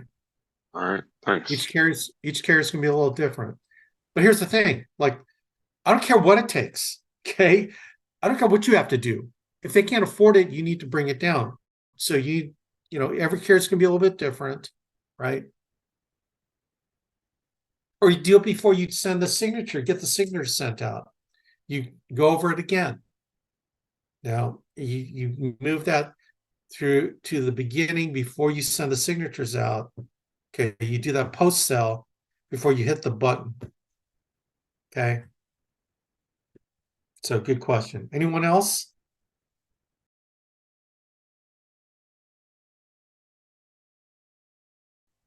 So let me finish up with, anyone have any questions so far? Because I'm going to finish up with this. Okay, so everything I've talked about here has been primarily oriented in home sales. Okay. Now, Alex, how do I change this up for telesales? Okay, you're going to have to figure out that, but you need to go through this. Now, there's a way to go through it because in telesales, you only have so much time. You have only so much time with the client because they're on the phone. The only time I ever spent a lot of time on the phone was talking to a girlfriend back in the day when we had phones, like physical phones. I'd spend hours with a girlfriend on the phone. You guys know who are my age. The hardest thing was getting my parents telling me, Alex, get off the phone. I got to make a phone call. I've been on 3 hours with my girlfriend. Who knows what we were talking about? I don't even hardly remember. How can I spend 3 hours with a girlfriend on the phone? But do you guys remember what those days like in high school and junior high? Anyway, bottom line is you got to make it quick and efficient, but you got to get this stuff done. All the feelings that you're trying to inject in the client has to be done in a compressed amount of time. And you don't have the advantage of seeing them. So there's no bond rapport NLP stuff because they don't see you, but you got to do the vocal part of it, right? But you walk them through the different processes and sometimes they merge together. Okay. So, hey, Joe and Mary, this is Alex. Listen, I'm calling. I'm the agent that was supposed to call you. Dennis called you yesterday about you wanting to get getting some information on final expense insurance. It says here that your address is this, your favorite color is red, or your favorite sports team is this, and you were looking for $25,000 for your son, Gary. Is that right? Does that sound like you, or am I barking up the wrong tree here? Yeah, that's me. Oh, okay, good. Hey, listen, real quick. It's not going to take long. I just need to get some more information from you. So let me kind of go into it first, like, just so I know, it says here you live out in Milwaukee, Wisconsin. Is that right? Yeah. Okay. All right, cool. Milwaukee. Is it cold up there? Yeah, it's cold. Yeah, it's cold down here in Dayton too. Man, how long you lived in Milwaukee? Oh, we've been here, 50 years. Wow, that's a long time. Have you always lived in the same house? No, we moved like 3 times, but we've been in this house for like the last 20 years. Wow, that's cool. Okay, awesome. Now, when people usually answer this kind of, thing on the online and stuff, they usually have someone that they're thinking about that they want to take care of. So who would that be for you? Like it says here, Gary, your son. Tell me about Gary. How old is Gary? Oh, he's 50. Oh, wow. Okay, 50. And so does he work there? Does he live there in Milwaukee, or is he in another state? Oh, yeah, he's here. He's, okay, great. Now, did he give you any grandkids? You got some grandkids? Oh, yeah, we've got 3 grandkids. Oh, man, 3? How old are they? Oh, they're blah, blah, blah, blah. Okay, cool. What are the names? Do you get to see them a lot? Oh, yeah, we have so much fun with them. Sometimes we watch them like on a weekend when Gary and his wife go away. Oh, okay, his wife, he's married. What's his wife's name? Mary. Okay. Oh, awesome. That's cool. That's great. Do you have any other kids, or is it just Gary and Mary? Gary and Mary. Gary and Mary. Yeah, he's my only son. Oh, okay. All right, cool. Well, you must really care about him to want to make sure that he can take care of your burial. Let me ask you that question. Like, tell me, what did you want this policy to do for you? What were you looking for? What did you want this to do for you? Well, I just want to make sure Gary had enough money to bury me. I just didn't want to burden him with, oh, okay. Well, tell me about that. Like, does that mean he's going to have to, were you looking at a casket, or were you looking at cremation? What were you looking for? Right. Okay. Now, mentally, okay, stepping out of role play with myself, right? I'm getting here quickly, but I'm getting there, right? I haven't done really upfront contract yet. I did kind of, because I said, hey, I just need to get some more information from you so I can see how we can help you.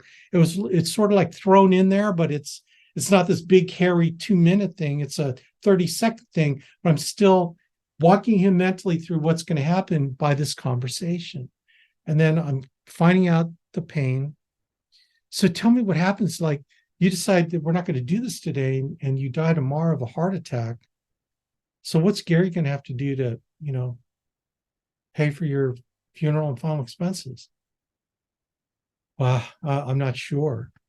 He does pretty well for himself, but so what I'm hearing is you don't want him to have to come up with the money, put on a credit card, do a GoFundMe page or whatever. You don't want him to go through any of that. Oh no, I don't want him. Okay, so let me ask you another question. Now, it sounds like your spouse is no longer around. Is that correct? Oh yeah. She died 5 years ago. Oh man, I'm sorry. Sorry to hear that. What's her name? Oh, her name's Alice. Oh, I'm sorry about that. So did Alice have this type of policy in place already when she died? No, she didn't. As a matter of fact, we were thinking about getting it. Then she got cancer diagnosis, and within a month she was gone. Oh, man, I'm so sorry to hear that. That does happen. I get these requests in the mail, and by the time I call, they're already gone. So it's fortunate that I was able to get a hold of you now, right? So how'd you have to come up with the money to bury her? Oh, it was this ordeal. I had to take it out of my retirement savings, and how much did that cost? It was like $20,000. It was a lot, because it's the funeral she wanted, and I wasn't going to compromise on what she wanted.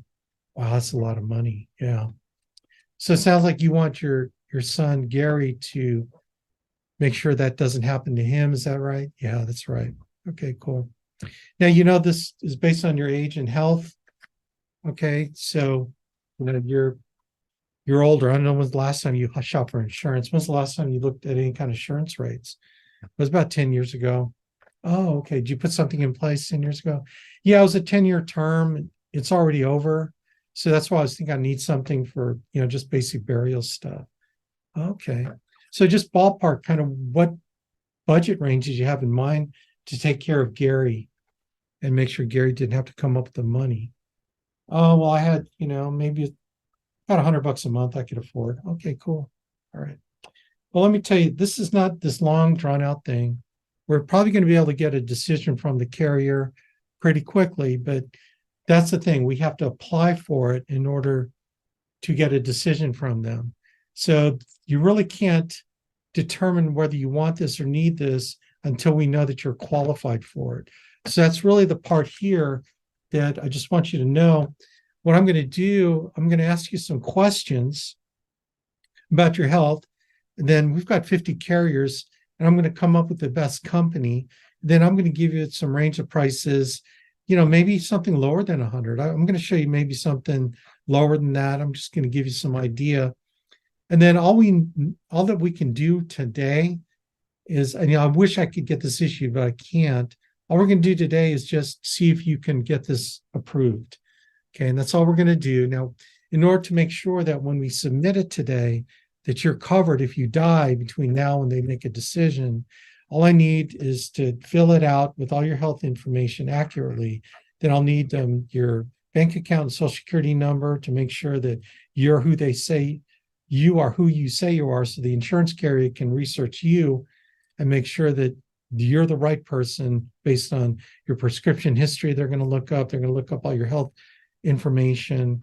And then we need the bank account because they're going to draft it. It's refundable, but that allows us to cover you today. So if anything happens to you, we'll be able to, pay Gary the death benefit check. Does that make sense? Okay, I promise it's not going to take too much longer. Let me pull up my questionnaire and ask you some questions. Boom. Okay, you got a pen? I've got the quotes. So option 1 is this, option 2, option 3. Which one's the best one you can afford? Okay, let's go ahead and fill out the application. Now, what they're going to do is they're going to do a voice signature. So we're going to give the voice of blah, blah, blah. Okay, now the post sale, to go in the post sale, it's like, okay, great. So here's what's going to happen. They're going to determine if they're going to issue this to you. And we're going to know pretty quickly within the next few days. And then I'm going to call you back. But they're going to assemble the policy and send it to you. And then when they send it to you, I'm going to give you a call, or you can call me. And then we're going to go over it to make sure it's got everything that you want in it. And at that point, you get to think about whether you want to, up the benefits or lower the benefits. Now that we know that you're covered, I'm going to give you a call back and, make sure everything's cool. You good with that? Yeah, awesome. And then, by the way, Joe, I'm going to call you in a couple of days. I know you're going to have questions for me, right? So I want you to write those questions on a piece of paper. I'm going to call you back a couple of days so I can answer your questions, make sure everything's clear. I might even call you that we know the policy got approved, and I'll have an estimate of when they can send it to you. Now, also maybe call back and tell you that it wasn't approved. If it wasn't, then I'm going to come back and I'm going to tell you, okay, give you some other options with some of our other carriers that I know that we can get you covered with. Okay, so at the end of all this process, we're going to be able to take care of your son, Gary. Okay, and in the end, that's really what you wanted, right? Boom.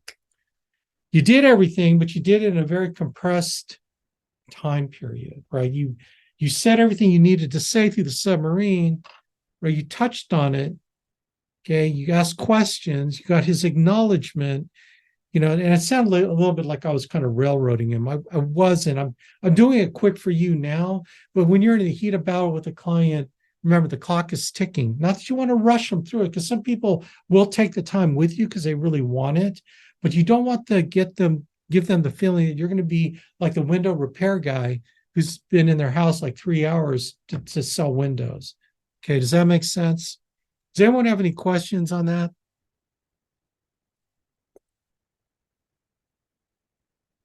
So it's a much more compressed process. You got to be good, man. And that book on call center techniques on our telesale. Let me show you that. We have a telesale training.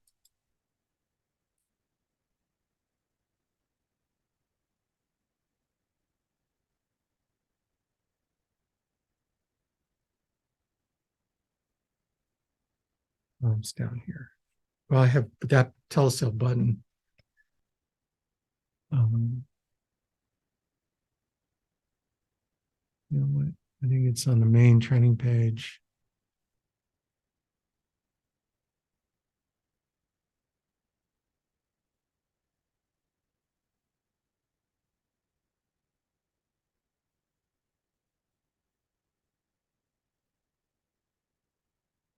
It's in here somewhere. I swear it is. Okay, I know it is. Okay, well, I mean, it's in here. I wanted really more than anything to allude or show you these books. If you're committed to telesales, then you need this book, Call Center Success and Sell the Problem, Not the Solution. These two books are mega books on that. And then I would, NLP, like all of them are good, okay? But if you're doing telesales, you need these two.